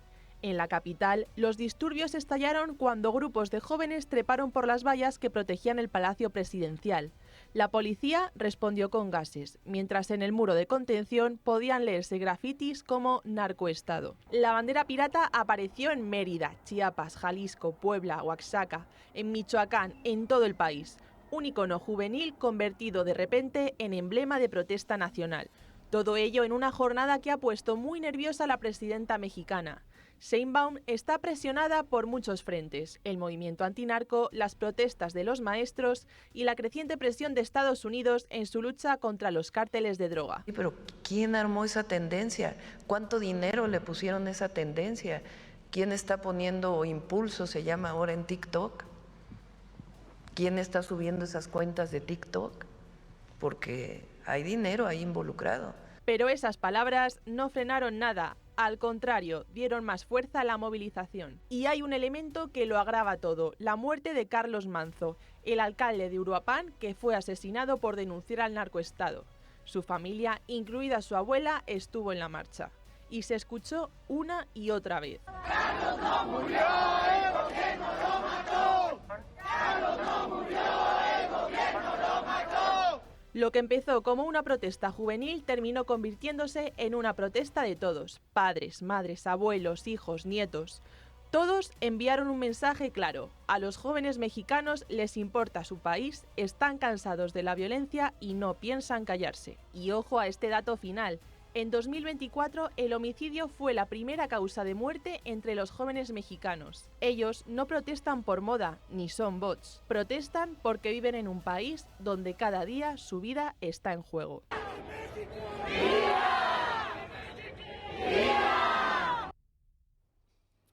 Carlos no murió, el gobierno lo mató. Y luego el desparpajo de esta mujer para decir que ahí hay dinero involucrado. O sea, un gobierno que está hasta aquí con el narco, ¿verdad? Pero no fue lo peor que dijo. Una cosa, en fin. No fue lo peor que dijo, porque me extrañó que no lo pusieran en producción, porque dijo, no vamos a volver a la guerra con el narco. Que es la política de López Obrador. Por cierto. Importante hoy que cosas que han pasado después de que empezáramos a elaborar todo esto y de las protestas. Uno, Donald Trump, que dice que le encantaría actuar militarmente contra el narco mexicano. Lo tenemos, ¿verdad? A Donald Trump. O Trump, vamos a ello. ¿Destruiría esas fábricas? Estaría orgullosa de hacerlo personalmente. No dije que lo vaya a hacer, pero estaría orgullosa de hacerlo, porque salvaríamos millones de vidas haciéndolo. No respondería a esa pregunta. He estado hablando con México. ¿Y México qué dice? Bueno, México de momento dice, al menos públicamente, lo que dijo la señora Sheinbaum, que es esto que va a ver usted ahí en pantalla. México rechaza cualquier posibilidad de una intervención militar de Estados Unidos en su territorio. Bueno, así están las cosas. Así están las cosas en este momento. Y efectivamente, lo que decía Pedrosa, al que devuelvo la palabra, perdóname por haberte hecho el paréntesis, ella está en la posición de López Obrador. Pero abrazos, no balazos. Abrazos, no balazos. Pero te voy a decir algo. Yo estuve en 2018 ahí en Reforma, en el Hotel Hilton, en la Cumbre de Comunicación Política, y ese año fue cuando ganó Andrés Manuel López Obrador. Andrés Manuel López Obrador tiene un rancho que se llama La Chingada. ¿En serio? Y él decía que si él perdía, y yo lo dije al final de mi conferencia, él decía, si yo pierdo me voy para La Chingada. Y les dije, pero si gana, son ustedes los que se van a ir para La Chingada. Y en efecto, pero es que el narcoestado mexicano es muy viejo. Porque es muy viejo. Porque yo tuve una discusión, no recuerdo el nombre de él, con un consultor político mexicano, y allá sí son muy como acá, que tienen que ponerse la camiseta, que no son independientes. Este era del PRI. Y entonces él me decía así, entre chelas, ¿no? Que es como ellos le dicen a la cerveza. No, pues si nosotros sabíamos que Calderón iba a fracasar con la guerra, porque nosotros teníamos el acuerdo, ustedes manden su droga para allá, para el norte. O sea, Felipe Calderón, que es lo que ella dice que no van a volver, cuando llega algo, después de 80 años, que recomiendo siempre ver esa película que se llama La Dictadura Perfecta, después de 80 años del PRI, en democracia, gobierna Vicente Fox y luego Felipe Calderón. Y Calderón declara la guerra al narco. ¿Qué pasa? Que no siguió la metodología Uribe en Colombia. Y entonces los cárteles fueron descabezados, pero se fragmentaron en muchos otros cárteles. Y quedó lo que es hoy México. México es un narcoestado. El narco está metido en campañas electorales de estados, entiéndase estados, el equivalente aquí, comunidades autónomas, alcaldías, permea prácticamente todo. Y es algo parecido a lo que yo comentaba la semana pasada cuando hablábamos de Venezuela, de que el Estado, que según Max Weber es un ente que puede ceder todo, menos el monopolio legal y legítimo de la violencia, el Estado en efecto cede el control territorial a estos grupos. Entonces estos grupos que tú vives en Acapulco o que vives en Monterrey, te dejan vivir. O sea, ellos controlan todo, pero si eres un ciudadano común, te dejan vivir hasta que te comes la flecha, como decimos en Venezuela, hasta que vas en contra de ellos, que fue lo que le pasó lamentablemente a este señor Carlos Manso. Don Antonio.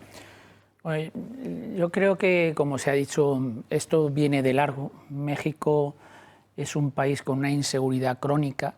Entonces, las 4 causas que podemos identificar, que son las que han hecho bandera este movimiento, es la inseguridad y la violencia, la corrupción y la impunidad. Los jóvenes perciben que el gobierno está en connivencia con el crimen organizado y que hace poco o nada para acabar con esta situación. La precariedad económica es un mal endémico de México que las nuevas generaciones, que por cierto no solo exclusivo de México, como decíamos anteriormente, lo hemos visto también la reacción que hubo con los resultados de Milei en Argentina, que tenían también algo que ver con esto, en Chile y en otros, y pronto se va a ver en España, porque evidentemente la juventud española está abonada a la desesperación y a la imposibilidad de tener un libre desarrollo de la personalidad, como dice el artículo 10 de la Constitución, como consecuencia de la precariedad económica en la que está sumida. Los datos de España de la disminución de la clase media son realmente preocupantes. Y en cuarto lugar, en México, la desconfianza institucional. 7 de cada 10 jóvenes mexicanos no creen en las instituciones mexicanas, o sea que tienen un problema muy serio. ¿Hasta dónde va a llegar este movimiento? Pues no lo sé, pero evidentemente México no tiene una persona al frente de su gobierno que pueda prometer o que pueda causar algún tipo de esperanza para la juventud mexicana. Y a mí hay otra cosa que me llama poderosamente la atención también, que es nuestro ministro de Asuntos Exteriores haciendo un poco, voy a ser suave, pero haciendo un poco el canelo, pidiendo perdón por lo que hizo España. Si nosotros comparamos la situación en la que estaba México cuando España desaparece de allí y la situación que tiene México actualmente, no hay punto de comparación. Solo hay que mirar el mapa. Yo siempre digo lo mismo, que miren los mexicanos el mapa cuando México pertenecía a la corona española y que miren el mapa en la actualidad, que miren el progreso económico que había en esa zona en ese momento y que miren cómo está México actualmente. Desde luego, antes era al contrario, cuando estaba España allí, los que eran ricos eran los mexicanos y los que eran pobres eran los del norte. Se ha dado la vuelta en 200 años y ahora los que son ricos son los del norte y los que son pobres son los mexicanos. Completamente de acuerdo contigo, Antonio, sobre todo la trayectoria histórica de México y de otros países en Hispanoamérica. Pero a mí me gustaría sacar una conclusión importante de esto que estamos viendo. Bueno, una preocupación, mejor dicho.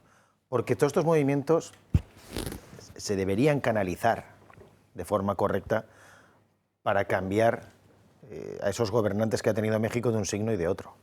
O sea, no quedarse en una movilización que pueda durar lo que pueda durar y que después de alguna manera sean desactivados. Eso debería poder canalizarse. Debería haber unas formaciones allí, en este caso en México, que canalizaran este sentir mayoritario, sobre todo de tanta gente joven. Porque lo que vemos en México no es más de lo que va a pasar aquí si siguiera muchos años el señor Sánchez y el socialismo del señor Sánchez. Es exactamente lo mismo. Ya estamos viendo cómo el narco también en España se va haciendo cada vez más fuerte. Estamos viendo en Andalucía, estamos viendo cómo el propio gobierno y el ministro Marlaska es el que desactiva a la Guardia Civil para que pasen tranquilamente los narcotraficantes. Estamos viendo las conexiones al más alto nivel entre los dirigentes del Partido Socialista, entre expresidentes como Zapatero. Estamos aún investigando qué había y qué pasaba con las maletas de Delcy de Venezuela.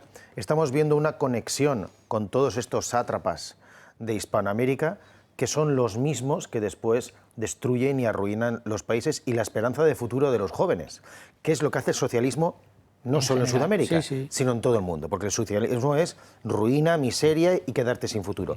Los jóvenes españoles también lo ven. Lo han visto con las políticas del socialismo del PSOE y lo han visto con las políticas del socialismo del PP. Han visto que ahí no hay futuro, no hay más allá. No se pueden comprar una vivienda, no se pueden independizar, no pueden formar una familia, sueldos irrisorios, es decir, a lo que lleva las políticas socialistas. Por eso es importante los mismos movimientos que en España se producen entre los jóvenes, que es verdad que lo estamos canalizando a través de Vox, porque es la única formación que está recogiendo ese sentir y está apostando por una serie de propuestas claras. Eso mismo debería suceder en todos estos países, especialmente en México, y no quedarse, insisto, en esas revueltas. Porque ya no estamos en aquella época donde esto sucede en un país o sucede en otro, ahora estamos en lo que llamamos la globalización, y esto pasa en todo el mundo.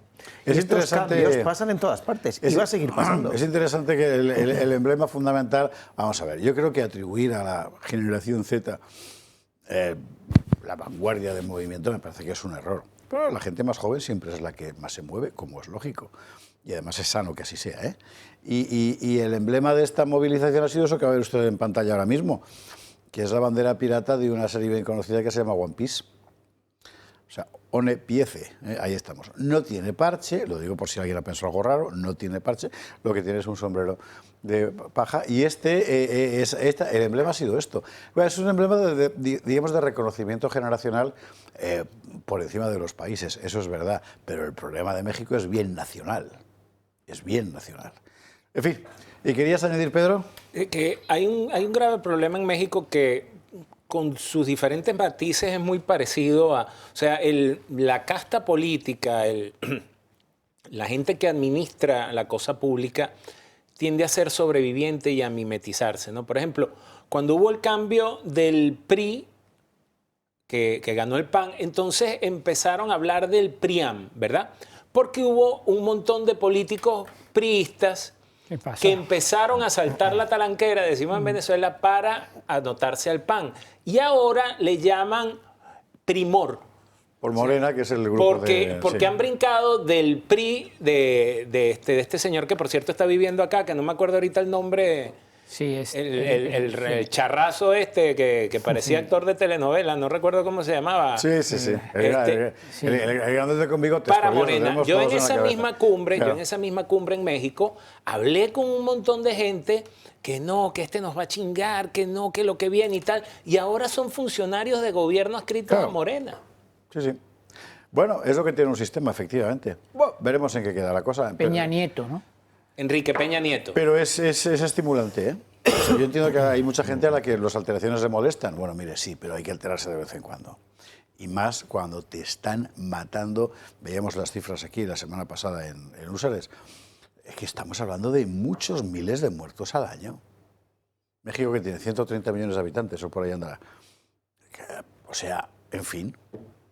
Bueno, señores, publicidad. A la vuelta de la publi vamos con la cloaca, pero que ha venido Zelensky y va a contarnos Yago Soler qué ha pasado aquí hoy entre nuestros amados líderes. Publi y lo vemos a la vuelta. 23:11, 22:11 en Canarias. Estamos sonriendo porque estamos contando el sucedido que ha padecido hoy el presidente del Senado, del que sin duda usted se habrá enterado. Y si no se ha enterado, no se lo podemos contar porque son palabras muy feas. Entonces, pero vamos, una cosa, lo típico de que tengas un micrófono abierto y dices lo que no tienes que decir. En fin, que ha estado Zelensky hoy en Madrid y se ha llevado un porrón de dinero, de momento. Está viendo Indra, defensa, en fin, ese tipo de cosas. Don Diego Soler, buenas noches, ¿qué tal? Muy buenas noches, Javier. Esparza, pues mira, vamos a analizar estas cifras, si le parece, porque es la tercera visita que hace el mandatario ucraniano a nuestro país y en esta última pues se ha llevado la cifra de 817 millones de euros. Vamos a desgranar un poquito porque hay bastantes titulares. 615 millones de euros serán para armas. De esos 600, 100 para la compra de armamento estadounidense a través de la OTAN. Eso que tanto quería Sánchez, de no a Washington, pues finalmente 100 millones de euros para Estados Unidos para comprar armamento estadounidense que irá dirigido a Ucrania, volvemos a repetir, a través de la Alianza Atlántica. También habrá una parte del pastel para España, ya que 200 millones de euros de esos 600 serán para la compra de armamento español, precisamente, bueno, técnicamente sistemas antidrones Made in Spain, como bien has comentado, José Javier, pues ha estado en Indra, entonces, bueno, pues a lo mejor algo tendrá que ver con eso, ¿no? Con la industria armamentística española. Luego, otros 200 millones de euros para la reconstrucción de Ucrania. Eso lo ha dicho a través de una oficina creada hace unos meses, que es literalmente Oficina para la Reconstrucción de Ucrania, eso no me falla la memoria. Y otros 2 millones de euros será para construir un sistema de calefacción en un pueblo ucraniano que se llama Sama. Pues ahí le van a reconstruir la calefacción a esta ciudad ucraniana a través de esos fondos españoles. Y Sánchez, bueno, pues afirma que seguirá ayudando, ¿no? Repetimos, 817 millones de euros en total. De los cuales nos vuelven solo 200. Exacto. Vale. Para comprar sistemas de antidrones, solo 200. Y bueno, también ha habido una firma de varios memorándum, ¿no?, entre Zelensky y Sánchez, donde a priori pues, empresas españolas estarán metidas a posteriori en la reconstrucción del país tras esa invasión de Rusia. Pero bueno, la cifra luego no es pequeña. Desde luego que no. En fin, ya se ha marchado. Zelensky, digo. Sí, ha estado en el Reina Sofía, viendo el Guernica, luego ha ido por allí pasando de un lado a otro. Qué tópico es todo, joder, en fin. El Guernica ya sabe usted que en realidad es un accidente. O sea, era un cuadro que le habían encargado a Picasso para una exposición en París y tal. Por el camino se cruzó la guerra, le hicieron un encargo y dijo, pues mira esto. Y esa fue la historia del Guernica. Anda de ruta por Europa, porque ayer estaba en Francia, que le han dado 100 cazas Rafael, o 100 o 200 cazas Rafale, sí. Rafale, sí. Y luego, pues nada, ahora Ucrania con los sistemas antidrones. No sé lo que le tocará al siguiente país. Lo que debe haber sido curioso es la explicación del Guernica que le estaba haciendo Pedro Sánchez a Zelensky. Eso debía ser curioso. Es que había una célebre historia, pero me parece que era con un nicaragüense, creo que era con Ortega, la primera vez que mandó, ¿no? Que yo estaba en el Reina Sofía y no tenía ni idea de lo que estaba viendo, tenía un comisario que le susurraba, ¿no? No, ahí estaba Pedro Sánchez, él solo. Se veía, no sé, pues un monero y decía, qué luz, qué formas, qué luz, qué formas, y te veías un Dalí, decía, qué imaginación, qué imaginación. Veían las señoritas de Aviñón, decían, qué cara, qué gesto, dice, qué carajo es esto. Ese es un clásico, en fin, de los políticos, en fin. Señores, bueno, hablando de políticos, que con... A ver, lo de Santos Cerdán, a ver cómo le metemos el diente. Usted no sabe lo que son 227 folios llenos de información sintetizaron en un vídeo de 2 minutos. Que es lo que le ha tocado hoy a Lorea Sacristán, y es francamente complicado, la verdad, porque hay muchísimas cosas, además cosas muy relevantes todas ellas, de una trascendencia política, económica muy, muy, muy fuerte, tanto en lo que afecta al gobierno como en lo que afecta al partido y en lo que debería afectar a la mayoría parlamentaria, si esto fuera un país decente o así. ¿Qué dice someramente? Luego ampliamos este informe de la UCO sobre las actividades de Santos Cerdán. Lorea Sacristán. Santos Cerdán sí posee el 45% de Servinavar. Así lo confirma el último informe de la UCO de 227 folios. Un informe revelador que sitúa a Cerdán como el enlace entre el gobierno y la constructora Acciona para los amaños de obra pública. Los agentes destacan también que más del 75% de los ingresos de Servinavar, la sociedad de Anchón Alonso, procedieron de Acciona. Según la UCO, era Ferraz el lugar en el que se producían los encuentros relacionados con esta presunta trama corrupta. Además, Santos Cerdán y su familia, incluido su cuñado, usaron para gastos particulares una tarjeta bancaria ligada a Servinavar hasta el día antes de la detención de Koldo García. El informe salpica también al PNV. Revela que el Partido Nacionalista pidió 3 cargos en el gobierno a cambio de apoyar a Sánchez tras la moción de censura de 2018. Solicitaron un puesto en Adif, otro en la SEPI y mantener a un cargo en Medio Ambiente. Unas revelaciones que tienen lugar el mismo día que el juez del Tribunal Supremo, Leopoldo Puente, ha imputado a 3 cargos de Acciona por presuntos amaños en la adjudicación de obras públicas. Uno de ellos es Vicente Pellegrini, director de construcción hasta el pasado mes de junio, momento en el que fue despedido cuando trascendió la vinculación de la compañía con las presuntas mordidas de José Luis Ábalos y Koldo García. Los otros 2 imputados son Manuel José García, responsable de la zona sur, y Tomás Solarte, responsable de la zona norte. Ambos aún siguen en la compañía. Según el magistrado, estas personas podrían haber participado en las irregularidades en la adjudicación de determinadas obras públicas. Por ello, Leopoldo Puente los cita a declarar el próximo 3 de diciembre. Esto es lo de Acciona, que es lo que han pillado. Sabemos que hay otras empresas. Sabemos que van a Marruecos 3 semanas después de que haya hecho Pedro Sánchez un viaje oficial y se reúnen Ábalos, y Santos Cerdán para hacer negocios allí. Es decir, ahora mismo, por lo que va apareciendo, Santos Cerdán, y es muy difícil creer que motu propio, en fin, emprendedor, ya ve usted, crea una empresa, en realidad pantalla, que sirve, o cauce si usted quiere, o nudo, para ser más estupendo, entre las empresas que trabajan con dinero público y el gobierno que concede el dinero público. Esa es la pinta que tiene todo.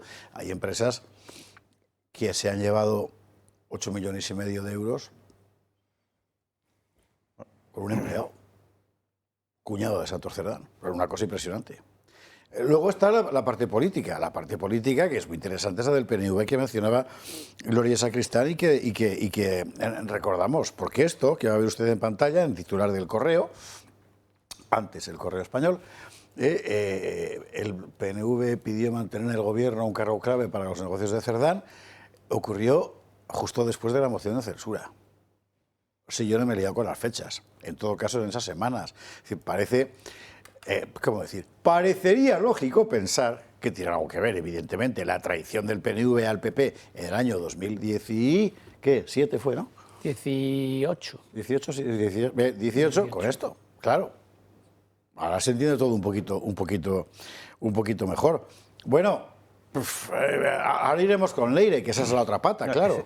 Porque aquí estamos solo con las actividades, digamos, ex ante de Santos Cerdán. Luego hay que hablar de las actividades ex post, que es donde entra Leire. Vamos a ver, la trama de corrupción del PSOE ya está llegando a tal calibre que es prácticamente imposible seguirla. Sí, es imposible, o sea, es que ya hay tanta corrupción, tantos implicados, así, cualquier medio.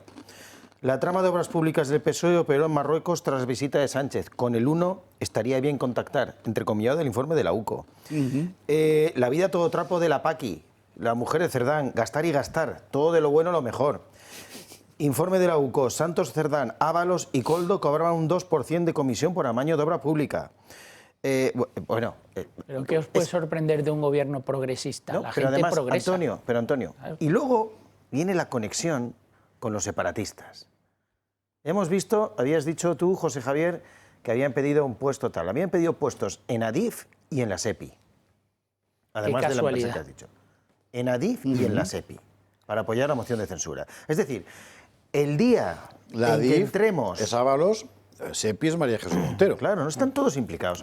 El día que se entre a investigar decididamente el entorno de los partidos separatistas, antes llamado nacionalista por muchos blanditos, veremos que la corrupción es intrínseca al separatismo. Acordaros del 3% de Convergencia, ahora que el señor Pujol de repente ha perdido el conocimiento y no lo veremos sentado en el banquillo de los acusados. Ahora veremos lo del PNV. Recordad también la investigación contra el PNV hace poco tiempo, hace 2-3 años, de los propios gobiernos del PNV en el País Vasco. Es decir, y ahora en la trama de la UCO vuelve a salir implicado otra vez. Ahí fue donde quiero recordar que era el secretario general de la Junta de Vizcaya, me parece que fue, cuando le preguntaban en una entrevista radiofónica, ¡ay, si yo dijera!, decía el tío. Y le preguntaron y dijo, se dice el pecado pero no el pecador. O sea, no se puede tener la cara más dura. Claro, en definitiva, el separatismo lo que hace, aparte de ser corrupto intrínsecamente, porque es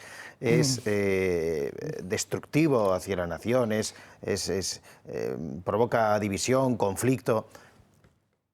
Solo lo vemos en el Congreso de los Diputados, ¿no? Todas las iniciativas que presentan, desde Esquerra, los de Junts, pasando por el PNV, Bildus y demás, les da igual absolutamente todo, solo piden para ellos. Pero de camino que piden para ellos, hombre, se lo llevan ellos. Viven estupendamente de esto. Se lo llevan ellos. Y esto es lo que la gente tiene que saber.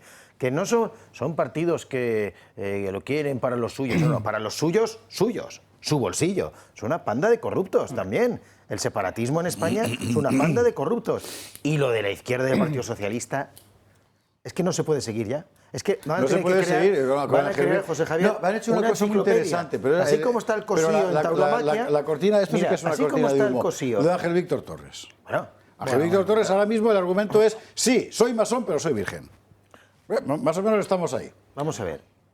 Pero la corrupción ¿todo lo demás? La corrupción del Partido Socialista es tan grande que decía, existe el cosío para recoger todo lo que significa la tauromaquia. Pues no va a haber enciclopedia suficientemente grande solo para analizar la corrupción del Partido Socialista. Ángel Víctor Torres es el señor que está en todas las corruptelas que se conocen, en el caso Mascarillas, en el caso de hidrocarburos, cuando era concejal, cuando era presidente del gobierno autonómico, Tito Berni, bueno, todo, Ángel Víctor Torres, es un ministro, pero ¿y todos los demás? Yo creo que, como dice Jorge, es muy difícil ya, es muy difícil seguir todas las corruptelas que van saliendo, pero sí que todo tiene un hilo conductor. O sea, lo que podemos afirmar a día de hoy, gracias a los informes de la UCO, es que esta corrupción era sistémica, que además es el ejemplo paradigmático de las tramas de corrupción que se van hilando a través de una empresa, unos testaferros, unas empresas con las que se amañan los contratos públicos, la propia contratación pública, que es por donde se cuela todo este tipo de corruptelas. O sea, es el ejemplo clásico de la corrupción institucionalizada y sistémica. Y no por casualidad, claro, cuando le ponen a Ábalos era la mano derecha de Sánchez, iba en el Peugeot, le apoyó, fue la persona que más le apoyó en la campaña electoral, en las primarias del Partido Socialista, en las campañas electorales. Hombre, todo haría parecer que el señor Ábalos tendría que haber sido vicepresidente del gobierno, pero en realidad se va al Ministerio de Fomento. Y no por casualidad, se va al Ministerio de Fomento, secretario general del partido y ministro de Fomento. Y resulta que cuando llega al Ministerio de Fomento, llega de la mano el que realmente le organizaba el ministerio, era Santos Cerdán. Porque Santos Cerdán es el que le impuso, entre otros, a la presidenta de Adif en ese momento, con conexiones también con Pepe Blanco. O sea, que estaban ahí todos presentes, porque realmente la presidenta de Adif, que se le impone al ministro, es una persona de la confianza de Pepe Blanco, que fue anterior secretario de organización del Partido Socialista. Y vemos... Y ministro de Fomento. Y ministro de Fomento también. Claro. Por lo tanto, conocía muy bien internamente el Ministerio de Fomento y dónde había que situar a cada uno de los peones para que luego se produjese lo que se produjo. Y luego esta tarde tenemos una rueda de prensa en la que el señor presidente del Gobierno dice que no sabe absolutamente nada de todo esto. Bueno, el que crea que el presidente del Gobierno no sabe nada de todo esto es que realmente todavía sigue creyendo en los Reyes Magos. Perdona, pero, no, yo creo en los Reyes Magos. En estos no. Yo también creo en los Reyes Magos. Aparte, claro, lo que decíamos. Pero es que aunque, y con esto termino, es que es peor, todavía tendría más responsabilidad política si realmente no supiera nada de todo esto. Sí, claro, si está a las puertas del propio gabinete, como vamos a ver lo de Leire, como ahora vamos con Leire enseguida, sí. Y no sabe absolutamente nada, es que desde luego es más incompetente de lo que creemos aquí. Antes de ir a Leire, otra señora. Y tendría que responder políticamente. Sí, rápido. Otra señora, noticia de hoy. El gobierno balear actual solicita una auditoría externa sobre las contrataciones en la época de la pandemia, donde Francina Armengol era presidenta del gobierno. Resultado de la auditoría externa: entre el 60% y el 96% de los contratos de Armengol incumplieron la ley. Si es que, entre el 60 y el 96% de los contratos en pandemia, o sea, los que se estaban forrando. Lo dijimos en su momento. Si es que los procedimientos de emergencia era la situación perfecta para el golfeo. Tercera autoridad del Estado. Muy brevemente, ¿qué quiere Leire? Yo para darle un palo a la mesa, es que la corrupción es así y es como es porque es inherente al sistema. O sea, aquí tienen que inventarse otra cosa. Yo no sé si inventarán circuitos electorales para elegir a los diputados nominalmente, pero es que el problema es cómo funcionan los partidos y cómo un grupo de amigos, todos ellos incompetentes, llegan y se hacen con la cosa pública. Aquí no emergen liderazgos regionales, aquí no hay un patrón de carrera que uno diga, esta persona tiene las cualidades para... No, simplemente son un grupo de panas. Y entonces, mira, yo como sé que tú me tapas lo de las putas, yo te tapo a ti lo de la caña, y entonces nadie sabe que tú estás metiendo la mano para que este pueda seguir saliendo de puta y este siga emborrachándose. Y terminan siendo mafias enquistadas y no hay cómo moverlas. El caso Leire. Y por eso, disculpa que vi que lo nombraste en titulares, y por eso ese salpicón de la... Ya vamos a ver si nos da tiempo de Almería, cuidado, no es el único. Claro. Claro.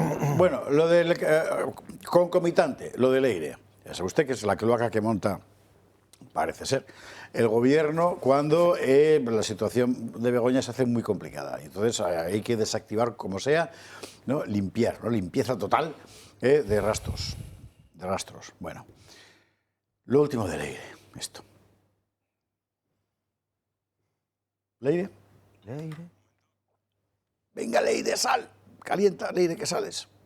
Leire Díez señala directamente a Moncloa. Según la espía del PSOE, Antonio Hernando, cuando era director adjunto del Gabinete de Presidencia del Gobierno, participó en algunas de las reuniones celebradas en Ferraz para buscar información contra la UCO, jueces y fiscales que investigan casos de corrupción que salpican al entorno de Sánchez. Así lo han detallado Leire Díez y Javier Pérez Dolcet ante el juez. Una declaración que deja claro que el entorno directo del presidente era consciente de las maniobras de la espía del PSOE. La cita se produjo tras conocer la imputación de Begoña Gómez en la planta alta de Ferraz y a ella acudieron 8 o 9 personas, entre ellas Leire Díez, Javier Pérez Dolcet, Santos Cerdán y Antonio Hernando. La reunión estaba motivada por una operación del comisario Villarejo que afectaba a las saunas del suegro de Pedro Sánchez. Fuentes cercanas a Antonio Hernando han confirmado que sí estuvo en aquella reunión celebrada en Ferraz, pero que solo escuchó. Algo que ha negado tajantemente Leire Díez, que además ha dicho que el papel de Hernando no era accesorio. La espía del PSOE ha recalcado que había demasiados intereses en aquella reunión. El líder de los populares, Alberto Núñez Feijóo, ha pedido al gobierno que aclare el papel de Hernando.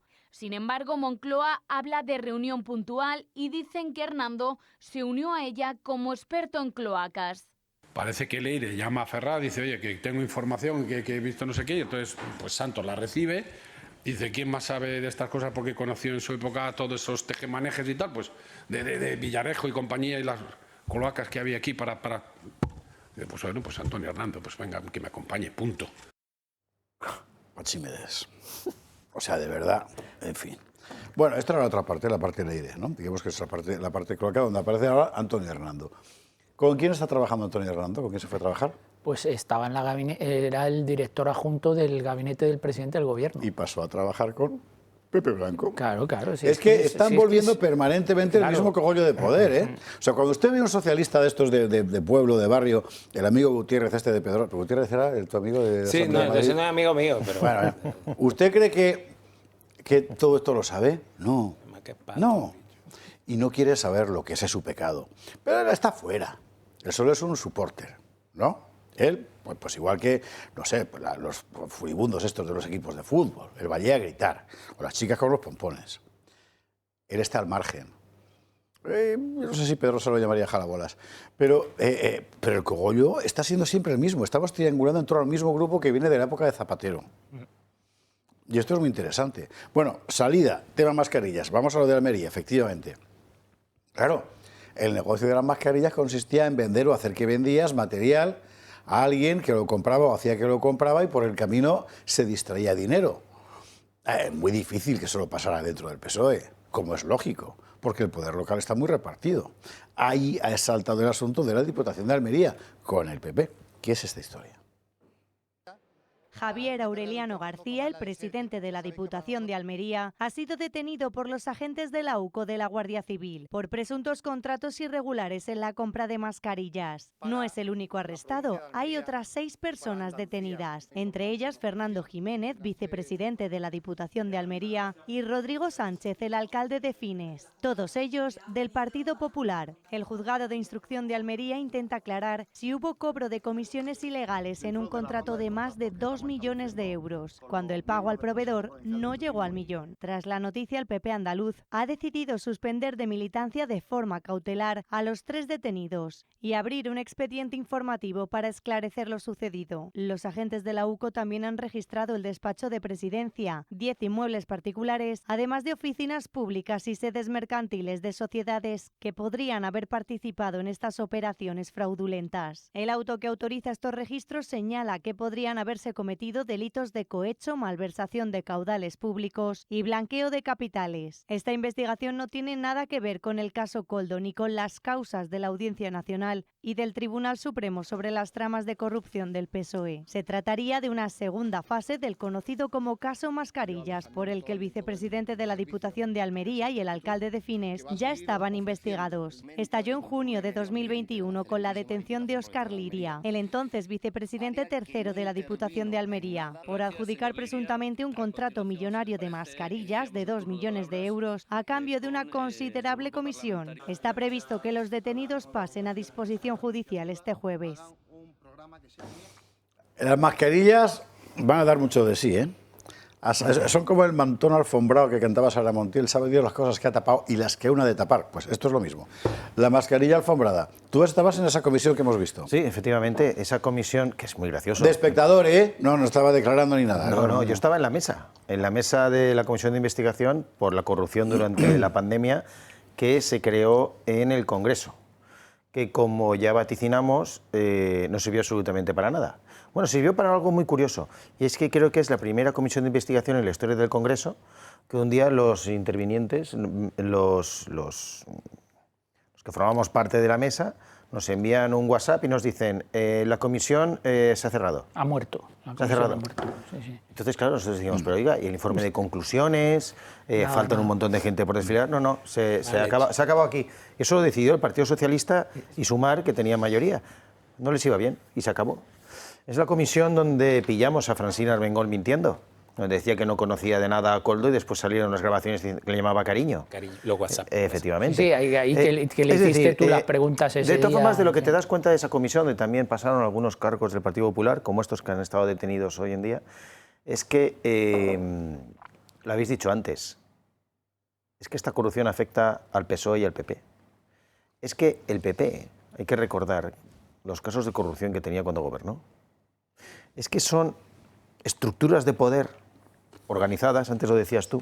El sistema te ha llevado a tener unas estructuras de poder donde hay ciertos personajes que se ponen al frente, tienen la ocasión de defraudar y se llevan el dinero.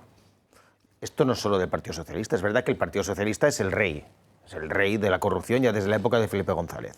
Pero el Partido Popular también, por eso hay que luchar contra la corrupción del Partido Popular, del Partido Socialista y de todos los separatistas que estén bien implicados, desde Convergencia hasta el PNV, los de Junts, que son herederos de Convergencia. Pero esto afecta a todos. Y lo que se necesita en este país es una limpieza profunda y acabar con este sistema, un sistema de corruptelas, y que cuanto más alejado esté el cargo político del manejo del dinero, mucho mejor. Y cuanto más claras sean las garantías y más estrictos sean los procedimientos de contratación, pues mucho mejor, porque fue desactivar las leyes que fue utilizar el procedimiento de emergencia, que estaba justificado por la situación que había. Bueno, pero claro, pero Antonio, el procedimiento de emergencia que se basaba en el estado de alarma, que era inconstitucional. Sí, pero bueno, la situación inicialmente se puede justificar que ante una circunstancia como la que ocurrió, que la pandemia, se pudiese utilizar el procedimiento de urgencia. Pero claro, ese procedimiento de urgencia, cuando hay una relajación de los límites y de los controles en la contratación pública, pues es tierra abonada. Eso que iba a decir. Para los desaprensivos. El procedimiento de urgencia no significa en modo alguno que no tenga que haber un control sobre claro, lo que lo había a posteriori. Claro. Ahí estamos, exactamente. Y por ejemplo, cuando Francina Armengol dice, pues bueno, todos esos procedimientos tenían que pasar luego y ser ratificados en un expediente administrativo, que es lo que luego no se hacía. Se estuvieron adjudicando contratos de mascarillas a empresas que no tenían domicilio social, que no se habían dedicado nunca a estos contratos de suministro de que no habían hecho nada, porque aquí cada uno hizo lo que le dio la gana en su momento. Mire, cuando uno entregaba o recibía un buque como comandante, uno hacía un acta de entrega. Entonces, personal, personal, máquinas, municiones. Yo creo que aquí el sistema, que sigue funcionando, esté quien esté, ¿verdad?, hace un acta de entrega, pero es, mira, ven acá, no importa de qué partido se ven acá, mira, estas empresas que están aquí son de fulano, sutano y perencejo, le das los contratos a este y este te va a dejar tanto de comisión y este te va... Y sigue funcionando. Entonces, cuando el sistema funciona de esa manera, los usufructuantes del mismo están muy interesados en que más nadie se meta y en que más nadie sepa cómo funciona el sistema. Y por eso es que aquí siempre hay, y en particular algunos contertulios que vienen a este programa, no, que todo, pero que no toquen la Constitución. Bueno, pues yo creo que ya está agotada. Ya cumplió la función que tenía que cumplir, pero que ha creado un sistema que ya es inherente, o sea, son simbióticos. El sistema es corrupto y la corrupción se alimenta del sistema y viceversa. Y que la única manera es demolerlo y construir una cuestión distinta. Yo ahí evidentemente voy a discrepar. Creo que la Constitución no es el origen del problema, es más bien la solución a muchos problemas, y el problema es que aquí ha habido una partitocracia y una interpretación. No hay ninguna Constitución que resista a los corruptos, ninguna. Ni la de Estados Unidos, ni la de ningún país a lo largo del mundo puede resistir a una persona que sin escrúpulos quiera hacer una mutación constitucional como la que se está produciendo en este país en este momento. Lo que ocurre, y estamos hablando de corrupción, y hemos visto desde el punto de vista administrativo que no se cumplen las leyes de la contratación pública, que no se han cumplido los límites que se establecen y los controles, pero hay otra segunda parte. Cuando eso falla ya solo nos queda el derecho penal. ¿Y qué ocurre en este país? Para empezar, que tenemos la mitad de jueces de lo que tendríamos que tener. ¿Y por qué no tenemos más jueces en nuestro país? Porque a la clase política no le ha importado. Además, se ha preocupado muy mucho de que los jueces no puedan contar con los medios materiales ni con los medios personales para que puedan acelerar los procesos en los que ellos están implicados. Si ponemos a trabajar a más jueces, si les dotamos de medios personales y de medios materiales, y si hacemos alguna reforma en el Código Penal para que se puedan acelerar determinadas causas que afectan a políticos, esto mejoraría sustancialmente. Es así, pero y además el sistema se ha pervertido, efectivamente, por culpa de esa partitocracia, y lo hemos visto en el Tribunal Constitucional. Por ejemplo... Ejemplo paradigmático. Tienes ahí a los condenados por el inmenso caso de corrupción de los ERE, que el Tribunal Constitucional los ha sacado a la calle. ¿Quién se podía imaginar que eso pudiera suceder? Nadie se podía imaginar que eso pudiera suceder. Tienes la amnistía. Tienes un sistema donde ahorita no sé quién fulano allá en Europa dijo que no, que está bien, que Puigdemont lo pueden amnistiar, y entonces aquí brincan en una pata que bueno, y algunos aplauden con la oreja. Dígame una cosa, don Antonio. Ahora te lo voy a decir después de la publicidad. ¿Dónde está? Me la dice, ¿dónde está establecido el sistema de partidos por lista? ¿Está en la Constitución? ¿Está en la ley electoral? No, en la ley electoral, sí. En la ley electoral, sí, señor. La LOREG. Señores, la LOREG, esa es una vieja canción de gamberros. Bueno, a la publi, venga, que hay que hablar de Marlaska, que es una manifestación de todo esto. O sea, un hombre así no podría ser ministro del Interior en ninguna otra parte. Ningún ministro. Salvo esos países que usted está pensando. Publi, y a la vuelta lo vemos.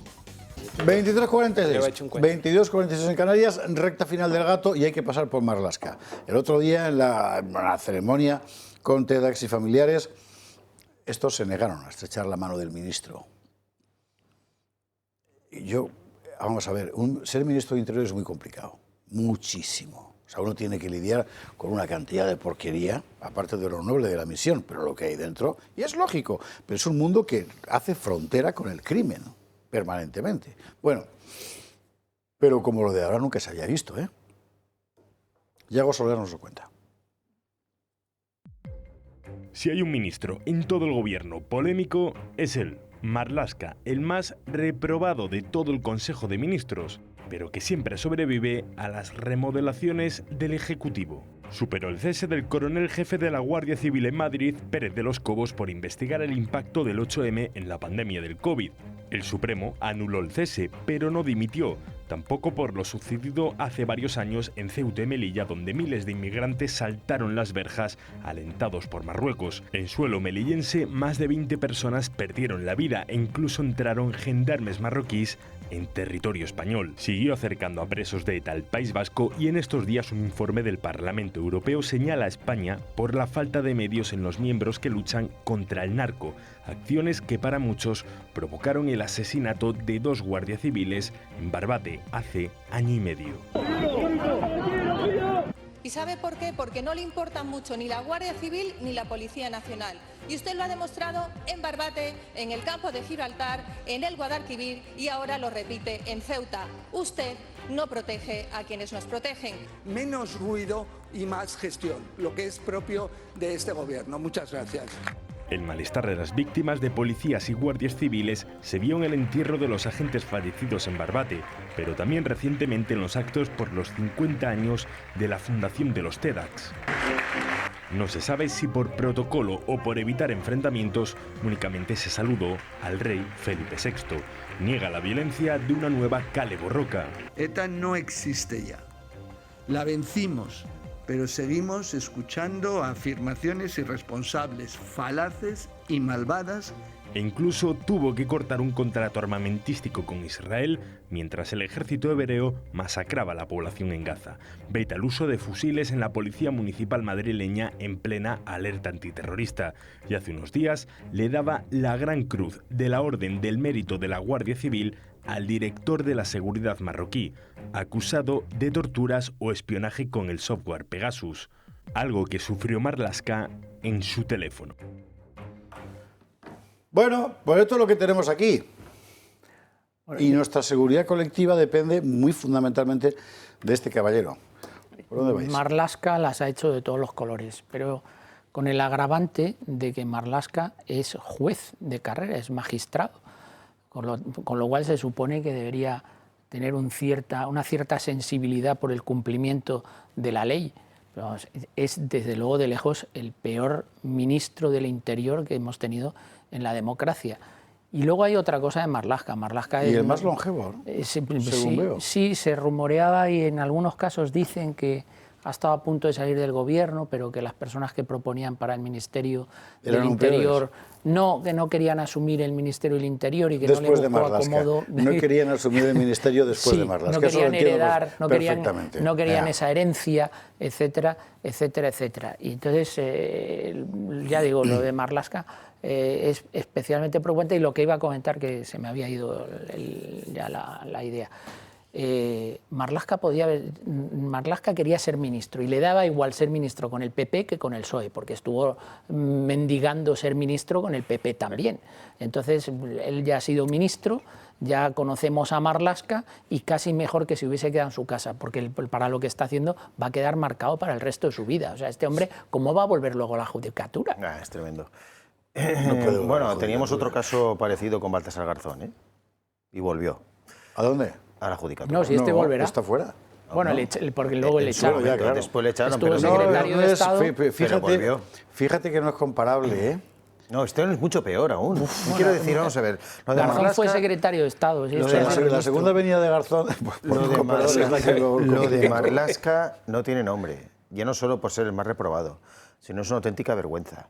Decía una senadora del PP que yo creo que se equivoca. Dice, no le importa mucho ni la Guardia Civil ni la Policía Nacional. No, sí que le importa, claro que le importa. Ha intentado, y está en ello, y además de forma intensa, controlar absolutamente a la Policía Nacional. Tener una especie de policía al servicio de los desmanes del gobierno de Pedro Sánchez. Según Leire lo ha conseguido. Esto lo sigue, claro, según Leire lo ha conseguido, pero por supuesto, y es el mayor desprestigio que puede crear en un cuerpo tan serio y tan noble como la Policía Nacional. Si sigue Marlaska, se cargará la Policía Nacional. Ya se cargaron la UDEF. Se cargarán la Policía Nacional al completo. A lo mejor quieren eso y crear la Guardia de Asalto. Y la Guardia Civil le molesta, claro que le molesta.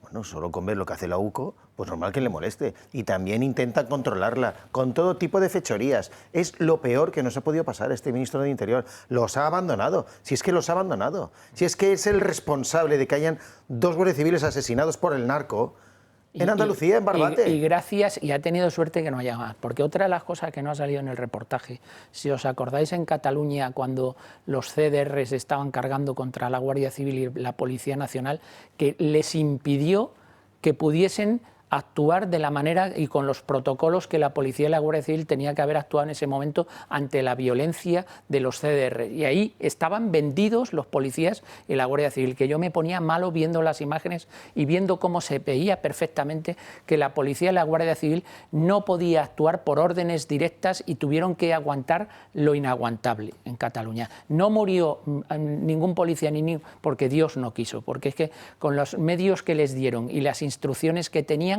podía haber sido aquello una masacre. Hubieron heridos graves, de todos modos. De todas formas, el abandono sistemático de la Policía Nacional y Guardia Civil, no solo del Partido Socialista, el Partido Popular de Mariano Rajoy también los abandonó. Solo hace falta ver cómo se aplicó el 1 de octubre, cómo se aplicó el 155 y el 1 de octubre cómo dejaron vendidos a la Policía Nacional y la Guardia Civil en Cataluña. Sí, es decir, Mariano siempre también se ha utilizado por parte del PP y del PSOE la Policía Nacional y la Guardia Civil como una cosa que servía a mis intereses y que, oye, si podemos ir restringiendo el presupuesto de algún sitio, pues es de la Policía Nacional y la Guardia Civil. Y eso tiene que ver con lo que estaba mencionando antes Pedrosa, de la deformación del Estado como institución en manos de la partitocracia, que lo ha convertido en algo enteramente Sí, porque venenoso. yo, a la luz de lo que dice Antonio y Jorge, yo me pregunto, ¿quién llega? O sea, nadie, por lo menos del PSOE, nadie quería agarrar ese muerto, ¿verdad? Yo no veo ningún iluminado en el PP que llegue, que cuantifique la profundidad del daño y que actúe en consecuencia de reparar el daño. Y ojo, saben que con sus enormes diferencias, ¿verdad? La Guardia Nacional de Venezuela fue hecha en el año 37 a imagen y semejanza de la Guardia Civil Española, con competencias idénticas y con fuero militar. O sea, la Guardia Nacional es un componente de la Fuerza Armada, pero que se dedica exactamente a lo mismo que se dedica la Guardia Civil. Cuando Chávez ganó, era a los primeros que quería disolver y eliminar. Pero después se convirtieron, o sea, después la fue penetrando. Claro, lo purgó a fondo. Hasta que se convirtió en su instrumento su guardia más efectivo para represión y para... Entonces, cuando yo digo, ¿quién cuantifica el daño una vez que llegue alguien distinto? Si es que llega, y cuanto antes mejor. Porque aquí incluso son más astutos. Al jefe de la UCO, allá había un jefe militar, un guardia nacional que no... ¡Pum! Lo descabezaban. Aquí, ¿qué quieren hacerle al de la UCO? Ascenderlo. Bueno, es que le toca también. Ascenderlo para poner a otro que sea... El tema es qué tanto van a corromperse las instituciones mientras esto esté. Ahí hay un tema muy interesante, pero nos daría para otro debate, que es que la penetración del gobierno en la Guardia Civil, a pesar de todo, a pesar del general Castillo y todo eso, no ha impedido... no han entrado en el núcleo, cosa que es muy importante. Gracias a eso... en la Policía Nacional. En la Policía Nacional, efectivamente, han entrado hasta el tuétano. La tienen controlada. Pero la Guardia Civil no, porque es muy suya, felizmente. Y bueno, ya veremos, porque lo han intentado por todos los medios y unas campañas que cuenta la gente de la UCO, o sea, es increíble. Pero ahí aguantan, pero lo han intentado con los nombramientos que han hecho últimamente en la Guardia Civil. Claro. Sí. Y en la policía, el nombramiento del último DAO que han nombrado, y es que estamos en esta situación. El reforzamiento, es como decir, del Poder Ejecutivo, abusivo, es una parte fundamental del proyecto bolivariano. Pero es muy interesante seguir lo que pasó en Venezuela. Si ustedes de los viejos espectadores se acordarán que hacíamos la redacción abierta y arriba íbamos contando progresivamente el proceso de desmantelamiento del Estado de Derecho en Venezuela, precisamente así. Es decir, es que ir a por los poderes, el Ejecutivo, el Judicial y acabó con el Legislativo haciendo un Parlamento paralelo. Acuérdese usted, iban uno detrás de otro y en el apoderamiento del Poder Ejecutivo una parte fundamental era las Fuerzas Armadas, como es lógico, y de seguridad.